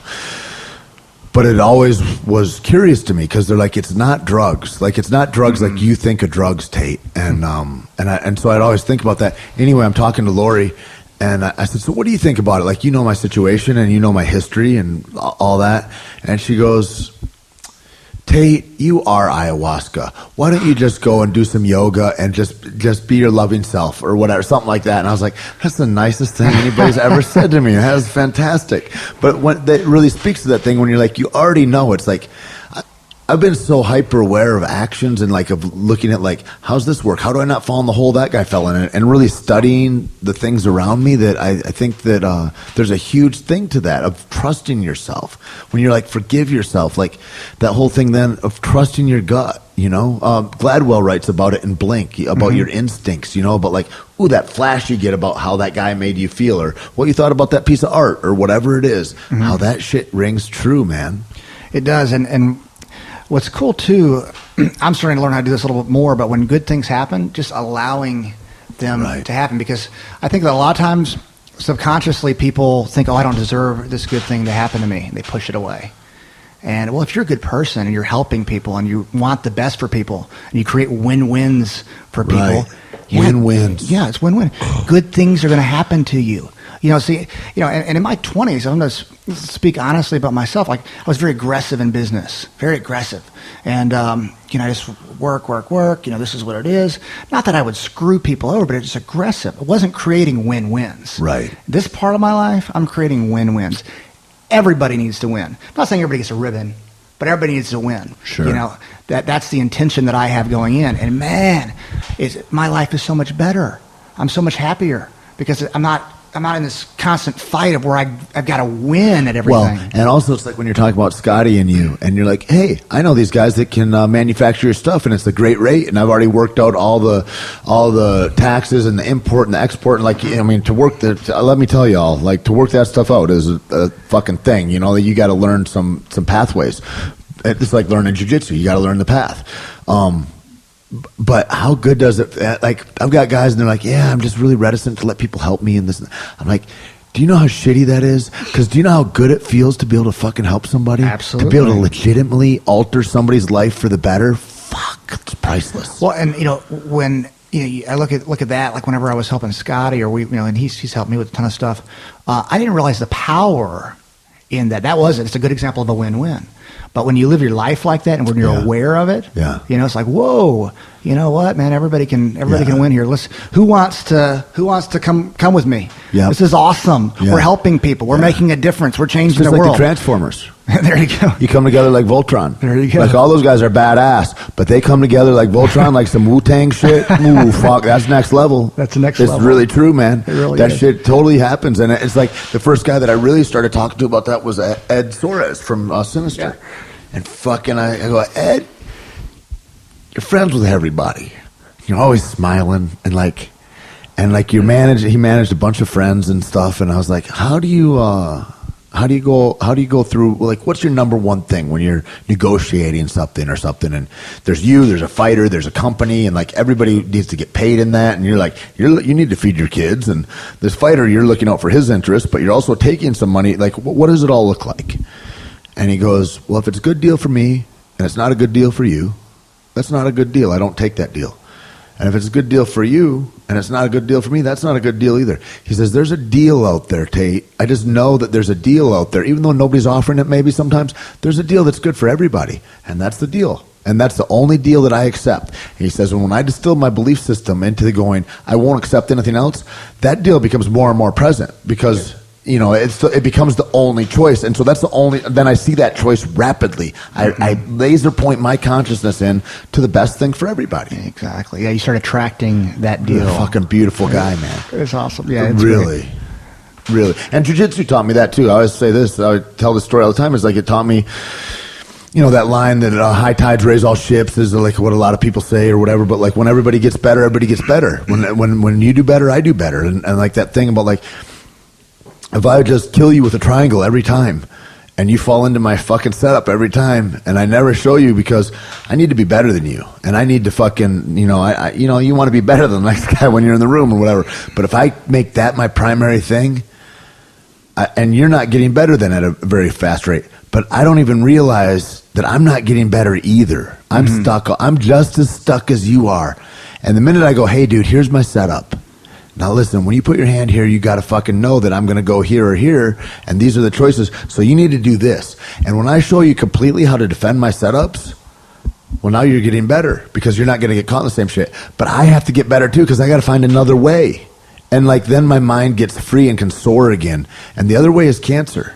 The other way is like a closed circuit, closed source way. And there's a lot of jiu-jitsu schools that are like, no, we don't look outside of that. We like right now in the jiu-jitsu world where there's like no heel hooks in Gracie Baja or whatever the thing is and all that. It's like, then you're choosing to create cancer within your schools, and that's a tough go, man. But that's totally where I learned freedom was in jiu-jitsu, was going, man, if you get better, I get way better too. Everybody gets better, and then it becomes I need you to get better. Man, I need you to see this mistake.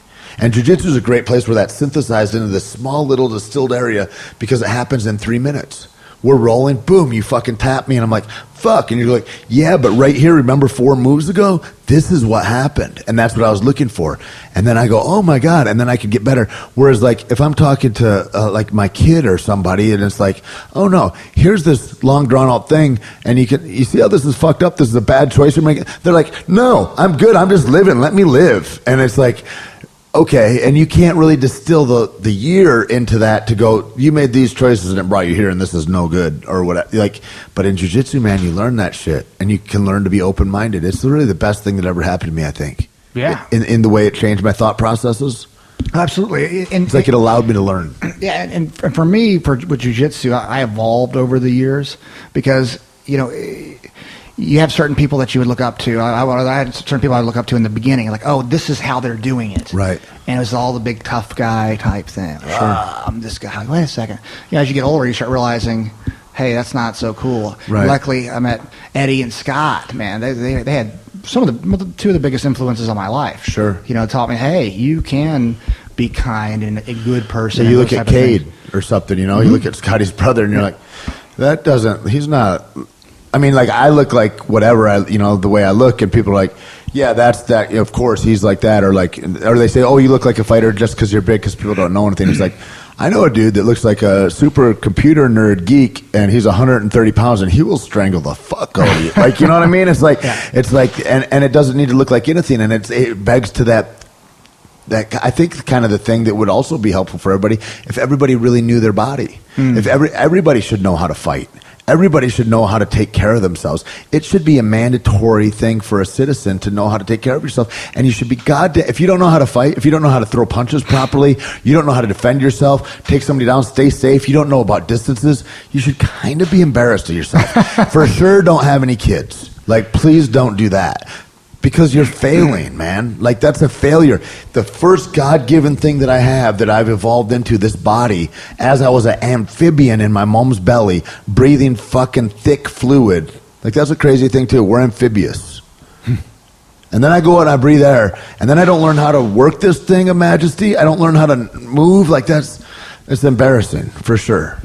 Yeah, but so how do you change? So what you're talking about is awareness. How do you change the awareness of these are the things that make us healthier, that make us better overall? It's like, it's a consciousness shift.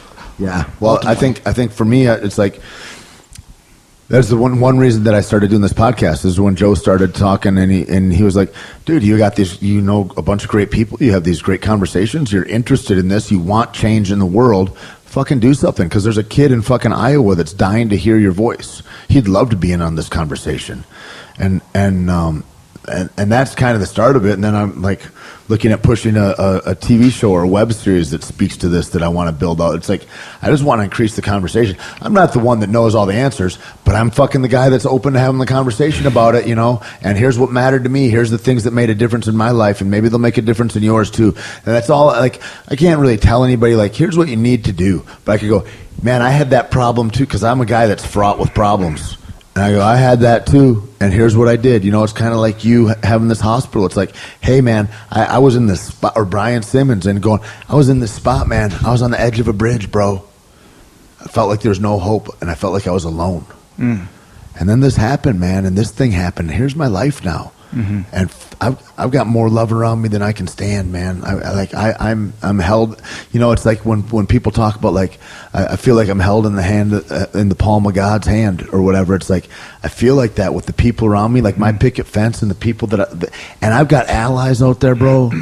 That's what I tell people that are sick, that are coming in, that I just see, that are just off the street or whatever.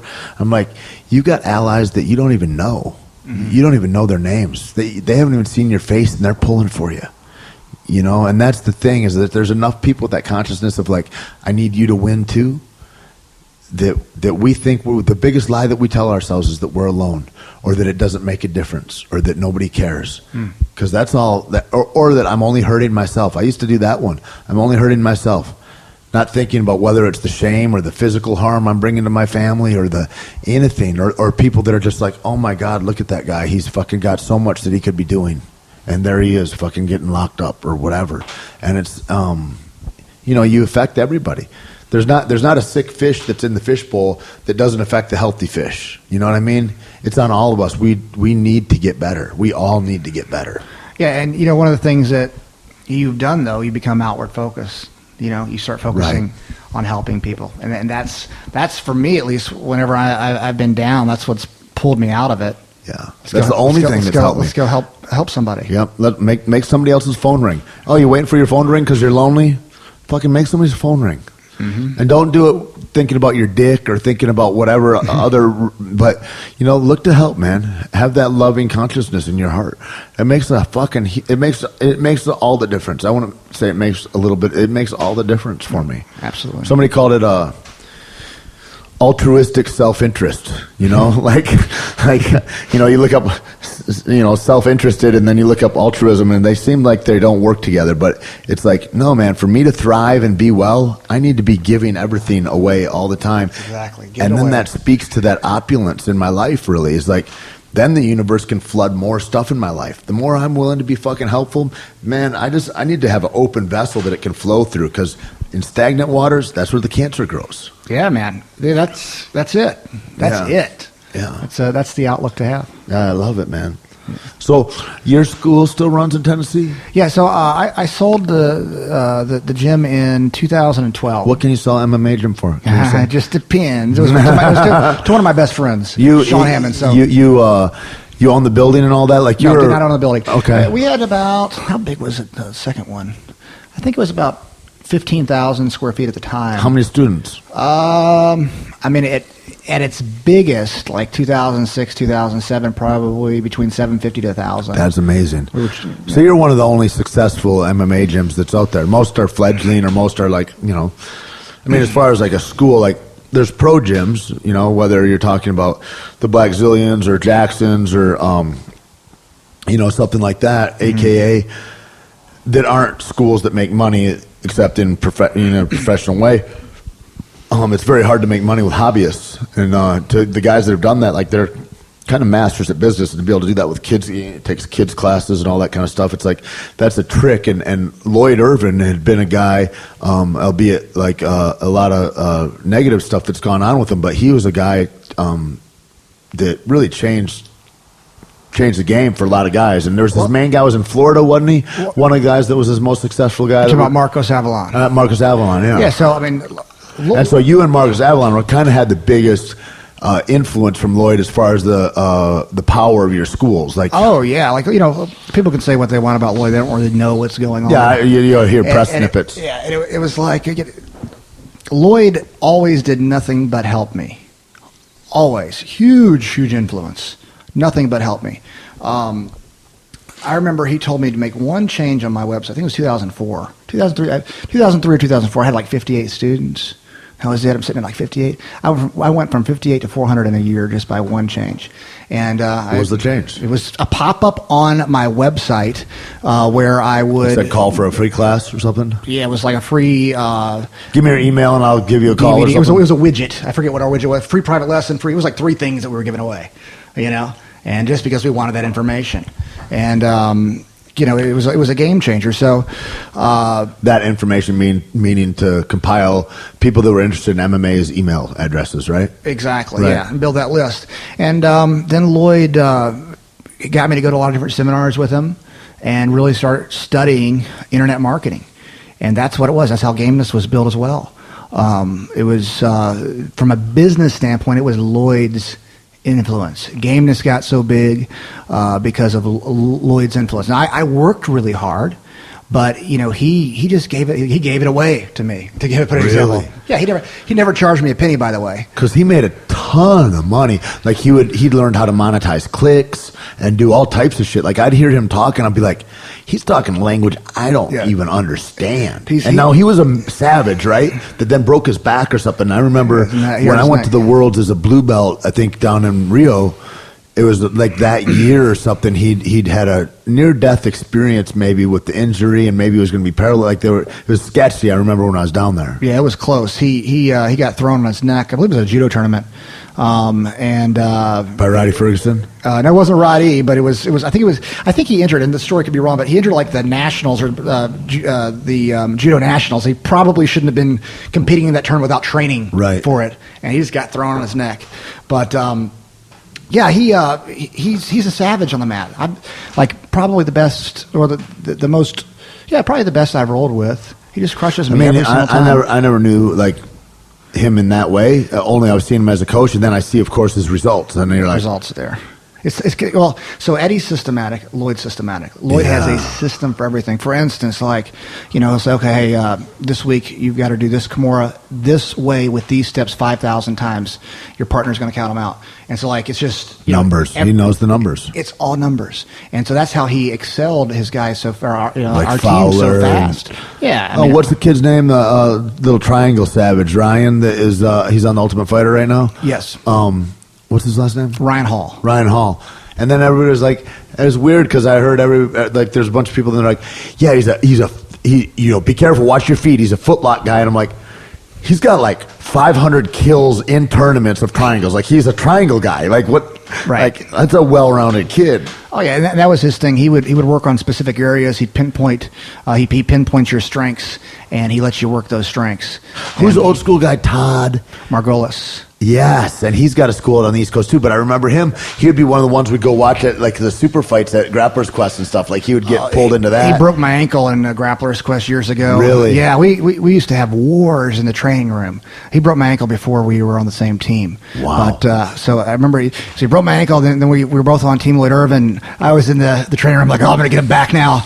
And he always had my number, man. He was like one of those guys that no matter what you did, Yeah. Like Does he still train? Does he still have a school? Do you know? I haven't talked to Todd in a couple years, but it's crazy, man. That brings that's a flood of memories. Like that's a trip. Yeah, Todd's no joke, and a lot of those guys. All those guys. I mean, and those guys were like, I don't want to say pre-internet because that's not true, but it was like, it wasn't the kind of saturation that the internet has now where you would even know their names unless you were in the room. Yeah. Like those are, but savage guys though. Yeah, and like Todd beat some really good guys. Yeah. Pablo Popovich, I believe Todd beat Pablo. Yeah. Did he beat Zanji Hibero? I don't know. He might have. Maybe. I mean, it was like maybe, but that was the level though. Yeah, like crazy. those kinds of guys. Yeah, so he was something. Dave. What's his name from up in NorCal? He's one of Health Gracie's guys. Camarillo? Yes. Yep. Well, him and his brother, and then also there's another Dave, and he ended up getting in trouble later. Anyway, it was the first time I saw. Talking about Cameron Earl? Maybe it was Cameron. Yeah, Cameron, and he was a savage. Oh my gosh, well, literally a savage. Yeah. So yeah. Wild though, man. Old times. It's interesting because those kinds of lessons that Lloyd gives, like.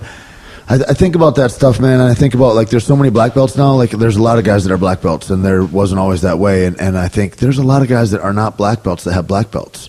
And I know that's a judgmental kind of shitty thing for me to say, and, like, who are you, Tait Fletcher, to say that about anybody? But, like, I look at dudes that get there's guys that are given black belts that aren't black belts, I think. There's guys that it's like there's not a code that they're walking with. They're going, oh, well, he tapped me on the mat and I'm a black belt, so I have to give him a black belt, or whatever weirdness happens, or he's been around for a long time and everybody gets a black belt. It's just if you train long enough. Bullshit, man. Not everybody should get a black belt. Like, there's just not. There's just not. There's people that should die blue belts.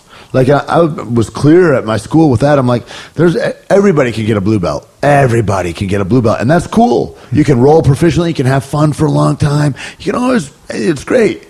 But like a purple belt, man, that's a thing. Mm-hmm. Now you're at an instructor level. Like, that means something to me. Mm-hmm. You know what I mean? A brown belt, god damn, you're right on the cusp of, But to get a black belt, man, you better be walking right through your whole life. You better be looking to gain other black belts in different parts of life, whether it's business or spirituality or what, like, and there's not that. There's not impetus. Like, it's almost like I kind of believe, like, if you're 21, 22, you kind of can't have a black belt yet. You're just not, I'm sorry about it, but like, you just can't know enough. I don't know. How do you feel about that? Am I way off base? Am I crazy? I don't think you're crazy. I mean, like, it depends on if you're a competitor or not. So you win the world. That's the thing I'd always look at too. I'd go, there's competitor that are, is that a competitive purple belt or is that just a purple belt? Yeah. Like, I would always look at dudes like that. If it's just a purple belt, I feel like it needs to take them longer if they're not competing. It's if they're a competitor, for instance, and they win the brown belt worlds and absolute, they probably need to get their black belt. Right. So, from that level. But yeah, are people being promoted too fast? For me, I would say yes. But, the sport's changed. It's all what it is. It's changed. I mean, there's a lot of fake guys out there. There's a lot of guys that wear black belts. That's what's a trip, too. I'm like, there's the internet, you guys. You don't know there's the internet. Oh, and they do it. It's unbelievable. They do it. Because there was the famous guy that did it, and he trolled us all. Who was that? Rafael Torres? Yeah. Oh, yeah. Rafael Torres. Anyway. But yeah, it's amazing that people don't say more. I mean, like there's one specific guy, I won't even mention his name, but I look at it, and if it were my school still, I'd be like, no way am I going to let him take these students and lie to them about who he is. Right. When we're the real deal. Right. But the sport has changed a lot. Yep. From that. I mean, back in the day, you walk in and dojo storm. I mean, I would have done that. I mean, that's just how it was, man. I remember we'd go, and it was we went to there's a Japanese jiu-jitsu, and he was talking about and you'd hear stuff like your friend would go there or something. Yeah, well, my instructor said, this new school that goes in, they don't really know anything, and they wouldn't be able to hang with us, and that's like the kindergarten of jiu-jitsu. So we're white belts with a couple stripes. Went over there, choked out the instructor and everybody, and not like in a bully way, but let's see, let's find out. And absolutely. And guys like that, what I found was a trip is that they believe it. There's a guy that did something called Aiki-Jitsu that he'd made up, and it was in Santa Fe, New Mexico, and he made it up, and he said that he got it through a meditative dream state when he was 7 years old, and he was in Japan, and the masters came to him, and then they would come to him periodically, and so he started writing it down. And it's basically, he wrote he would just transpose things from the I Ching and the great historical books of China, and put that into his book, and that was what he did. And he would do stuff where he was he'd have them do katas, and they would chant pathway sternum target heart, and he would literally have them ripping hearts out of the chest of imaginary. It was crazy. He did all that shit, and so one of his students, he's like, yeah, I want to get a black belt. The only way to get a black belt is the white belt turns black because of the blood that's on it. And so you'd see guys that would get a little pinche bloody nose or whatever, and they'd be wiping blood. It was hilarious. But teaching rape prevention, cops in there, and I'm like, this is criminal almost, because he's fooling people, right? And so this kid, super athletic kid, man, one of those, really, you're like, God damn, how's a human built like that? He looks like an action figure. Mm-hmm. And I was like, well, what's that? He's like, I want to see, is it real or is this or that? I've never been tested. I'm like, cool. I said, there's me, there's Grant, there's we got different size guys. What guy do you want to see? And he picked a smaller guy, and I go, anything you want to do, all of your stuff, do it. Let's find out. And he won't hurt you. I promise he won't hurt you. He's just going to choke you or something. You're just going to tap. And it got taken down 3 times in a minute. And was always like, well, I could have done. And I'm like, do it, man. Rip his throat out if you can, or do what you're like. But they really he must have gotten finished 20 times. And he always had a reason why it wasn't real. And this is a guy that isn't as athletic as him or anything like that. Just owning him, and you'd see guys like that back then too, but they believe it. They believe in what they're doing, and I think what the cool thing is now is there's a lot of guys that are like, yeah, let's show and prove. I haven't done jiu-jitsu in 10 years, but I did get a blue belt way back when, and some guy comes in and they can still choke a guy, and you're like, oh no, there's even people that don't know anything that know more than the guy that doesn't know anything for real. Yeah, well, that's the power of jiu-jitsu, man. Yeah, you can't fake it. No, we can find out in 2 minutes what's what. It's really easy to find out. Nobody gets hurt except your ego. Yeah, exactly. One of the interesting things in Tennessee when mixed martial arts became legal was that there were all these, not necessarily Nashville, but throughout Tennessee, all these schools popped up, and they have these guys fighting in these mixed martial arts events, and they just become fish for real schools. It's the same thing. I mean, you look at, they have no reason, they shouldn't be in the cage. They don't know what they're doing, and they've been fed this lie that, hey, this is how you fight. Yep. And this is not how you fight, man. You don't punch like that. You don't stand like that. You don't put your chin up like that. I feel happy to have come from schools that were like, I'm not going to put you out as a representative for what this is, unless you can take care of yourself with wrestling, striking and jiu-jitsu, like if you can't take care of yourself, if you don't have proficiency in those things, no way are you going to represent us. And the other thing is it would be unconscionable for me to put you in a position where you wouldn't be safe and you're locked in a cage with another guy that does know those things. That would be so horrible of me to do to somebody else. But those guys don't think that. They're just like, I want to be the coach. Yeah, they want to be the coach. Bro. Coach of what? Yeah. You know, and then you get these guys hurt. I mean, mixed martial arts is dangerous. It's dangerous. Period. Like we take it for granted. We see it like you see it, and it comes and goes. The fights came and went and happened, but you're like, that's a real thing, though. That the guys are. I mean, you watch Anderson Silva kick Weidman and break his fucking leg in half. Like, there's some fucking downside to this. It's not all. Yeah, and at the higher the level, these guys are vicious, vicious, vicious. You know, whenever you're like sitting in the corner of a UFC fight, and these guys are just going at it at this crazy speed. The thing is, if you and I are equal skilled and equal athleticism, my window for your mistake, I have to jump on that with velocity. And so the attack is way more savage than at lower levels because that window may never occur again. Yeah, you know? And so it's like, yeah, man, it's fucking. And just highly imagine dangerous.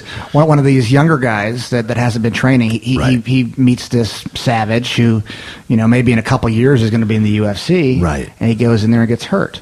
And that's where it's messed up. So it's just or even a guy that knows enough. Maybe he's good enough to catch an armbar or a Kimura, but he's not good enough to control it. So maybe he really hurts the guy's arm. You know what I mean? It's like all that stuff. It's like we need to, like, and it goes back to my thing. We need to have a learner's permit for our body. We need to know how to fight. We need to not only to keep us safe. I learned jiu-jitsu. I fucking, one of my students laughed at me, and I go, I learned jiu-jitsu because it was interesting to me, for one, because it was so foreign, and I was like, and I saw the power of it.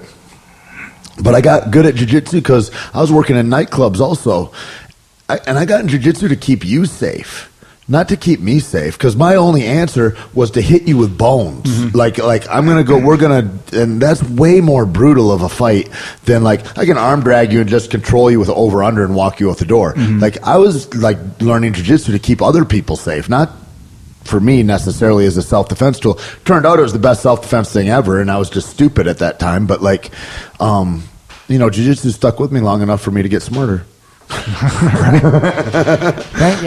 Thankfully, it's same with me too. Yeah, I mean, it really is. It can be the gentle art if you allow it to be. Sure. So they keep your name at your school too, Ed Clay MMA. Yeah, that's cool, man. Yeah, it's pretty cool, man. It's really cool. Great group of guys. I mean, that's quite an honor, dude. That's rad. Yeah, I hear Nashville's awesome too. Man, you got to come down to Nashville. Yeah, I heard it's just great. Like I've got a friend of mine. She's a great singer, and she was looking at moving there. And like somebody else that was just in LA, they're like, "Yeah, I'm going to Nashville. It's really awesome. There's some great opportunities there. It's a real happening hip city, and it's cool." I never knew. Well, yeah, I was born and raised in Nashville, so the change in the last 5 years is like there's really. Oh man, it's crazy. I mean, it's like what happened in Venice. Like all of a sudden, it's a safe, hip place to be, or something, as opposed to you're gonna get got by the Shoreline Crips or whatever. Yeah, and it's just been growing, and you know, I hope they don't start building up too many high rises and stuff, because the thing that makes Nashville cool is like all the live music and the old honky tonk bars and things like that, and you don't want to lose the character of the city. So is it like Austin as far as a music city goes, or it's deeper than that, right? It's more, in my opinion, more than Austin. How many people are in Nashville? A couple million, or I believe that in Metro we're at 1.8 million. Oh my God! Yeah, so and it's one of the fastest. There's let's see, 3,000 to 4,000 people a month moving to Nashville right now. So like Atlanta and Nashville are like the. Yeah, Atlanta is bigger. We don't want it to become Atlanta. That's the scary part, especially with traffic, man. I mean, like it's gotten to be nuts all of a sudden. There's like 8-lane roads. Yeah, and everybody's packed in every lane. I'm like, this is stupid. Yeah, exactly. Yeah. So we don't want that to happen. But it is an awesome city. I love it. Will that always be your home? You know, I think so. I don't exactly know. It has always been my home, and even when I've had homes in other places, I've always come back to Nashville. And so I love it. You know, I love it's home. Yeah. So I mean, a lot of friends there. Went to high school. I mean, everything. It's my hometown. I love it. That's rad. It's great to feel that way about a place. I always like to ask people, like, because everybody's like, I hate living in this town or whatever. I'm like, there's no fence around it. You can go really anywhere, and but if people had their druthers where they would like to live, like anywhere in the world, like I always ask guys like that I work with in films or whatever that have traveled a bunch. I'm like, where's the best place? Like, where do you like? And a lot of guys come up with Spain. Like, they really dig the consciousness there and the kind of vibe there and all that. And I think the ease that they can get other places in the world too. But yeah, there's enough places right here in America that are awesome to travel through that I fucking dig, man. Yeah, it's a cool country, and actually I was just talking to Scott about this the other day. Mexico, man, what a cool country as well. I get worried though too, because I've heard people go down there, buy land, but you can't really buy land. You like lease land or something, right? Yeah, the laws. And then are somebody weird. fucking moves into your place while you're there, and they have a gun, and you're not going back to that place. Yeah, I mean, you can lease a house there. Let's say you do a year or two lease, and then re-up on it. But there's a lot of Aztec ruins. I mean, the third and fourth largest pyramid in the world are in Mexico. I always say it wrong. Teotihuacan. There you go. Yeah, Yep. There's like hundreds of pyramids there. Except I thought that was in Peru. I just know how to say it. Yeah. No, it's about 2 hours. I think it's 2 hours north of Mexico City. And it's incredible. Yeah. Very spiritual place. So, and there's a lot of places like that. A lot of people from Europe travel to Mexico to vacation, but in America. Here's what else is funny. In Mexico, there's a lot of the Mexicans are afraid to come to America because they're afraid they're going to get shot in like a gunfight. So that's their perception of us. Our perception of them is, you're going to get shot. Yeah. That's what Hawaiians think. I mean, and they're not wrong necessarily. They're like, fuck the mainland, bro. I'm like, you guys fight you guys love to fight. They're like, yeah, but fuck you and your guns. Like, we're not doing that. We just straight up from the chest here. Right. And I'm like, okay. It's a trip like that, but they're protecting their land too. Hawaii, I mean, fuck, man, I love Hawaii. I've never been. Oh, really? Yeah, never been to Hawaii. Dude, the fucking feeling there is like, it's just love, man. Well, it depends who you are. Like, you act like a dick, you're gonna get knocked out for sure. Like, they're down for their dirt. But but it's like a pride, man. I regard it highly. And as a fighter, you go there. Like, I fought there a few times, and it's like it's a different kind of thing because it's like the way when you sweat and you move like that with somebody, you bond with them in a different way than anybody that you met in your life before, and so you share that kind of a thing with them, and they honor that as well. And it's beautiful, man. And they call it like this attitude of aloha, of like, I want you to know my culture. This is where my grandmother lived, and this is what these shells mean to me, and this comes from like, they want to show you the island, and like, everybody is a historian, everybody is a teacher there. It's fucking rad. It's really cool. Just the pride, I think, in Taking it. pride and where you're from and what it means. What do you think about the pyramids? Do you ever read like the Fingerprints of the Gods or anything like that? No, I have not. And that, it talks about like these pyramids that are all made basically the same, but on like 3 different continents. In South America, in Central America, in Africa, and they're made similarly with these stones that you can't move, and they all occurred around the same time. Like, the fuck is going on? Yeah, well, I mean, there's so much going on that we have no idea. Even I mean, do you think about other cultures that are, were highly advanced that did this, that then got wiped out with, whether it's an ice age or whether it's a global flood or like any of that? Like, it's funny you ask this. Okay. Because so what's the second time I did Ibogaine, I like to ask questions when I'm in there. Asking whatever the experience. Hey, what is this? What is this? And so I basically asked, what's going to happen, and has this ever happened before, etc. And what it showed me, it showed me that the world was built up with grass, trees building up, and then all of a sudden, mankind's coming, and it starts building concrete, and then all this tower, and then destroyed, and it showed it happen again and again and again and again, like we'd been through this cycle, multiple times, and so. Yeah, I think there's something to it. I don't know what the answer is. Maybe that was just something my brain made up, but that's what it. That's I've seen a map like that. I've seen like here's from whatever billion years ago or whatever up until now, and the small little, not even fingernail that humans have existed in that timeline of the Earth, you know, of our galaxy. But cataclysmic destruction at almost measured points, like every 13,000 years or something. That's not what it is, but it's like they're at marked points that are pretty similar, and they've happened, I don't know, 5 or 6 times or whatever throughout the course of what we can mark time as.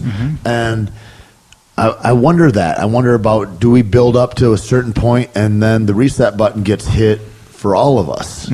Because it feels like time, even in the last 100 years, it's like has progressed so exponentially that we're about to trip over ourselves with technology. Or you read Kurzweil or something like that, where he talks about singularity, where machines will match humans in their effectiveness for problem solving, and they'll also be able to build other machines to help enlist them to create new solutions to problems. So they will pass through the need for humans. They'll be self-sustaining units, like things like that, which are kind of nuts. And he talks about also being able to download your consciousness into a mainframe. So it's kind of like that horrible movie that we did with Johnny Depp called Transcendence, but like that, where you can transcend your own organism of this body and take your consciousness somewhere else. And they're like, that's 40 years away. Yeah, we're not that far away. It's crazy times. So when that happens, then what happens? Like, it's kind of like with the bomb, when they talked about the H bomb and all that, dropping it on Japan.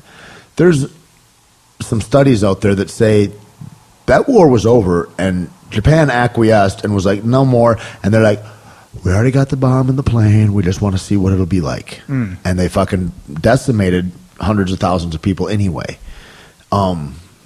There's this thing about humans, like, that we're like little shitty kids pulling wings off the fucking flies as full-grown adults that are in charge of the military-industrial complex or whatever. Like, you give anybody some kind of power, like, and so I wonder, like, as evolved as we get consciously, there's also an evolution of despicable nature as well, I think. I don't think all evolution has to be for good. There can be an evolution of evil, perhaps, too, right?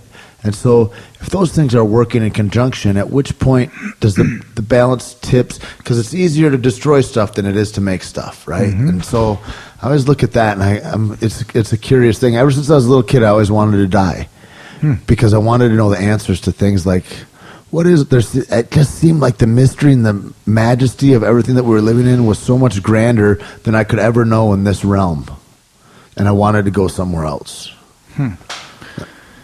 Yeah, well, there would be major war if the United States were attacked.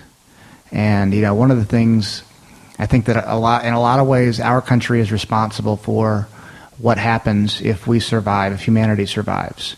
We have the ability to wipe out the entire world. And we have to start asking the question, how would we feel if someone else were doing the same thing to us?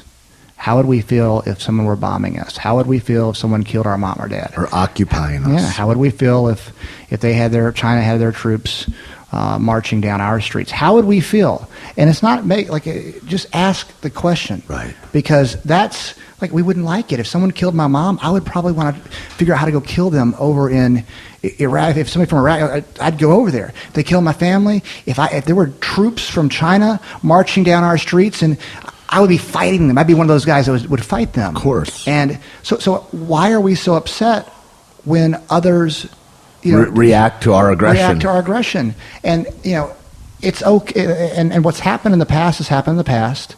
But once we're aware of it, right? We're talking about awareness again. Once we're aware of it, then it's time to do something about it. That awareness is all peeling the onion, right? It's layers. And that's what it is. Like, we're so aggressive, and we make the same mistakes as a country over and over. I mean, look at what happened with the Mujahideen in the 80s. We were arming the Mujahideen to fight the Soviet Union. They were called freedom fighters at the time. They turned into the Taliban. Osama bin Laden came out of that group, and they used the weapons that we gave them to fight the Soviets to fight us. Same thing happened in Syria. We're arming these people in Syria to fight Assad. Those people that we're arming are Al-Qaeda. the weapons go to ISIS as well. Basically, we form ISIS, and now we have a huge problem. Now we're fighting Assad and ISIS, Right. and Assad's against ISIS, and they're, it's stupid. We did the same thing in Libya with Gaddafi. We toppled this regime, and it starts, it's chaos over there. We've got to start thinking about the consequences. You ever hear about of it. Arab Spring?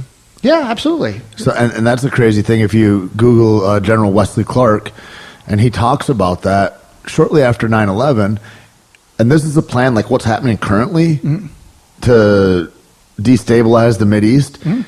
He's like, this is the next plan. This is what they were laying out in the Pentagon in 2004, and it's occurring right now. Like, and that is like all the countries like Tunisia, Libya, Iraq, Syria, like all these places they want to destabilize. Iran, like we cause the destabilization in these places to. And what's crazy is like, I don't know, you want to be a G, that's cool, America. Like, get your gangster on, but let's just say what it is. Don't pretend we're going to go and give aid, some aid or democracy or something that we don't even have here. That's ridiculous. Like. And that's what's amazing is that my American counterparts here are so dumb.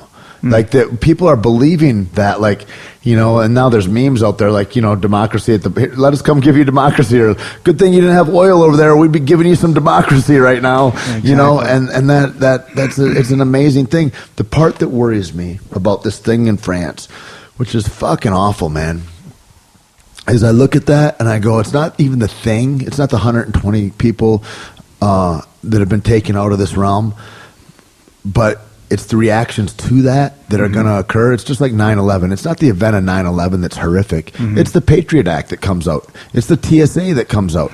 It's this feeling of gloom and terror that, so what's terror? Terror isn't that I fuck you up. Terror is that I leave a lingering feeling that at any time the other shoe could drop and I could fuck. And we gave that, as an American government, we gave that to our people. No terrorists gave us that. We give that to ourselves. And that's a gift that keeps on giving. And my friends that are in like special forces units, they're like, after they coin the term terrorist, we go, war is never going to be over. Like, the military industrial complex doesn't ever want war to be over because it's money. Yeah. And that's going to keep going on. We'll be at war forever. We're going to die at war for sure. We're never going to not be at war. Our kids will never not know a war. It's going to be madness forever. Well, and that's the destruction of the earth, I think, as we're doing. But Right. the United States, if there's a change in consciousness, if somehow you can educate the people and make them aware of like, hey, it doesn't have to be this. We don't have to constantly fight. Are you basing everything off of fear, which we do? We do. Or off of faith that things are going to be okay? Yeah. I choose faith, man. And that's the thing, too. People are like, well, what do you do in the light of that? If that's your consciousness state, if that's what you believe, that's 1,000% what I believe. It's like, for sure that's happening.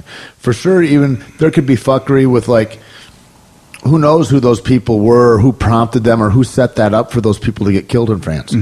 I'm not opposed to the idea that could be some government or some large banking institution or something that's like, we want to destabilize this event too, and for sure that's going to happen in America. That's the scary thing. For sure there's going to be bodies laid down here, and that's going to cause a fucking tidal wave of hatred, of dissension, of divisions, and of fear. And so what do I do to do that? I go, I already know the trick, guys, and I'm going to choose to love people around me, make people enriched around me, do all that I can.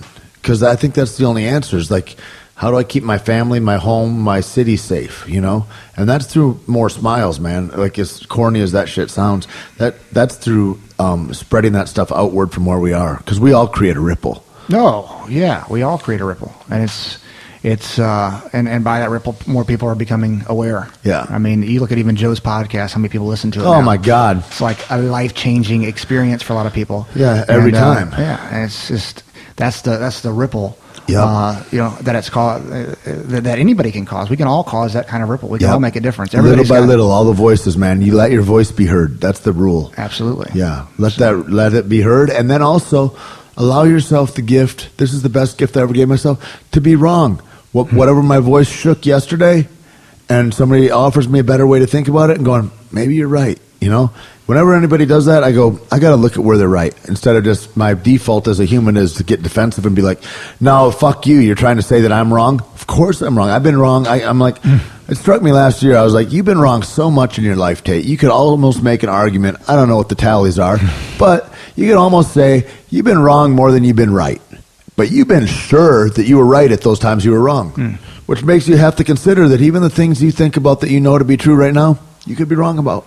Well, like that ability to change and to be open-minded towards like, well, what's the next evolution of this thought that changes into a radically different thought than I thought it was today? Well, exactly. Think about this. People tell themselves stories. You could be 12 years old, something happened, and you told yourself that life is this way based on that situation, and that story could be completely not true. For instance, the terrorists tell themselves the story that they're going to, if they blow themselves up, go have all these virgins, etc. Which, if that's the truth and you're a terrorist listening, I want you to know a virgin is almost useless as far as a sexual partner goes. You don't want a virgin. You want some crazy down chick that's been out there for a while. That's what you want. Anyway, that's my public service announcement for terrorists. Yeah, but the reality is we tell ourselves, human beings tell themselves stories, and they could be completely not true, but we're living our life a certain way because of the story that we're telling ourselves. And it's like, let's change the story. Yeah. Everybody, just open up just a little bit, and let's imagine that people can have different points of view, and it's okay. Yep. That we can be accepting and open and forgiving. That's what somebody told me. They go, you know what the definition of functional society or functional unit is? And I go, what? We can all have different ideas, and nobody has to be wrong. And I was like, wow, really? That can happen? I'm like, that's huge. Yeah, well, I guess that's what we're working toward. Yeah. It's beautiful, man. Where can people find out about this? Where can they Google? Where can they find you on Instagram, Twitter? I guess where on the web first is the best place to reach out about this stuff. If you got information, if you got a loved one with drug problems, with cancer problems, with health problems that maybe you're not finding answers for with traditional Western medicine. They can go to chipsahospital.org, CHIPSA hospital.org, or the CHIPSA Facebook. We post a lot of different things, videos, patient experiences, etc. Okay. And just check it out. And there's our website. It almost kind of reads in a lot of ways like our research paper. So there's like tons to read. Great. I mean, you get a lot of information, and then from there you can go a lot of different places, and just go to Google and check it out and see what this thing really is. And if you have cancer and you want to go the chemo route, believe in the chemo. If you go our route, believe in our route. But you got to believe and have faith, and there's no wrong answer to it. Right. You just got to believe. That's a big part about cancer too. I say this, like, it's all the medicine's great, but unless you really believe it and you have faith and you forgive yourself and you let go of all the crap in the past. Yeah. Like talking to the doctors at the hospital for years, like that's a commonality. So it's really an inside job. Nobody's going to make you better. You've got to get on board to be your own best friend in that way. Absolutely. Yeah. Yeah. Where do they find Ed Clay? You got Twitter, Instagram, all that? Yeah, I've got just at Ed Clay on Twitter. Rad. And I'm on Facebook as well. Do you Instagram or no? Because I don't Instagram. It's so fun. Man, you got to get on there. All right, at Ed Clay on Twitter, and is it at Chips Hospital on Twitter also? Yes. Okay. It's at Chips Hospital on Twitter. Cool. Also. And it's at Chips, or it's chipsahospital.org. Yeah, chipsahospital.org. O-R-G. Great, man. So yeah. Rad. Well, I look forward to learning more and seeing it grow, and I'm glad you made time to stop tonight. Oh, man, thanks for having me. This was awesome. Rad. All right, man. Be good, people. Love you, and thanks, and spread that goodness where you can, because everybody counts in making a difference. Everybody counts.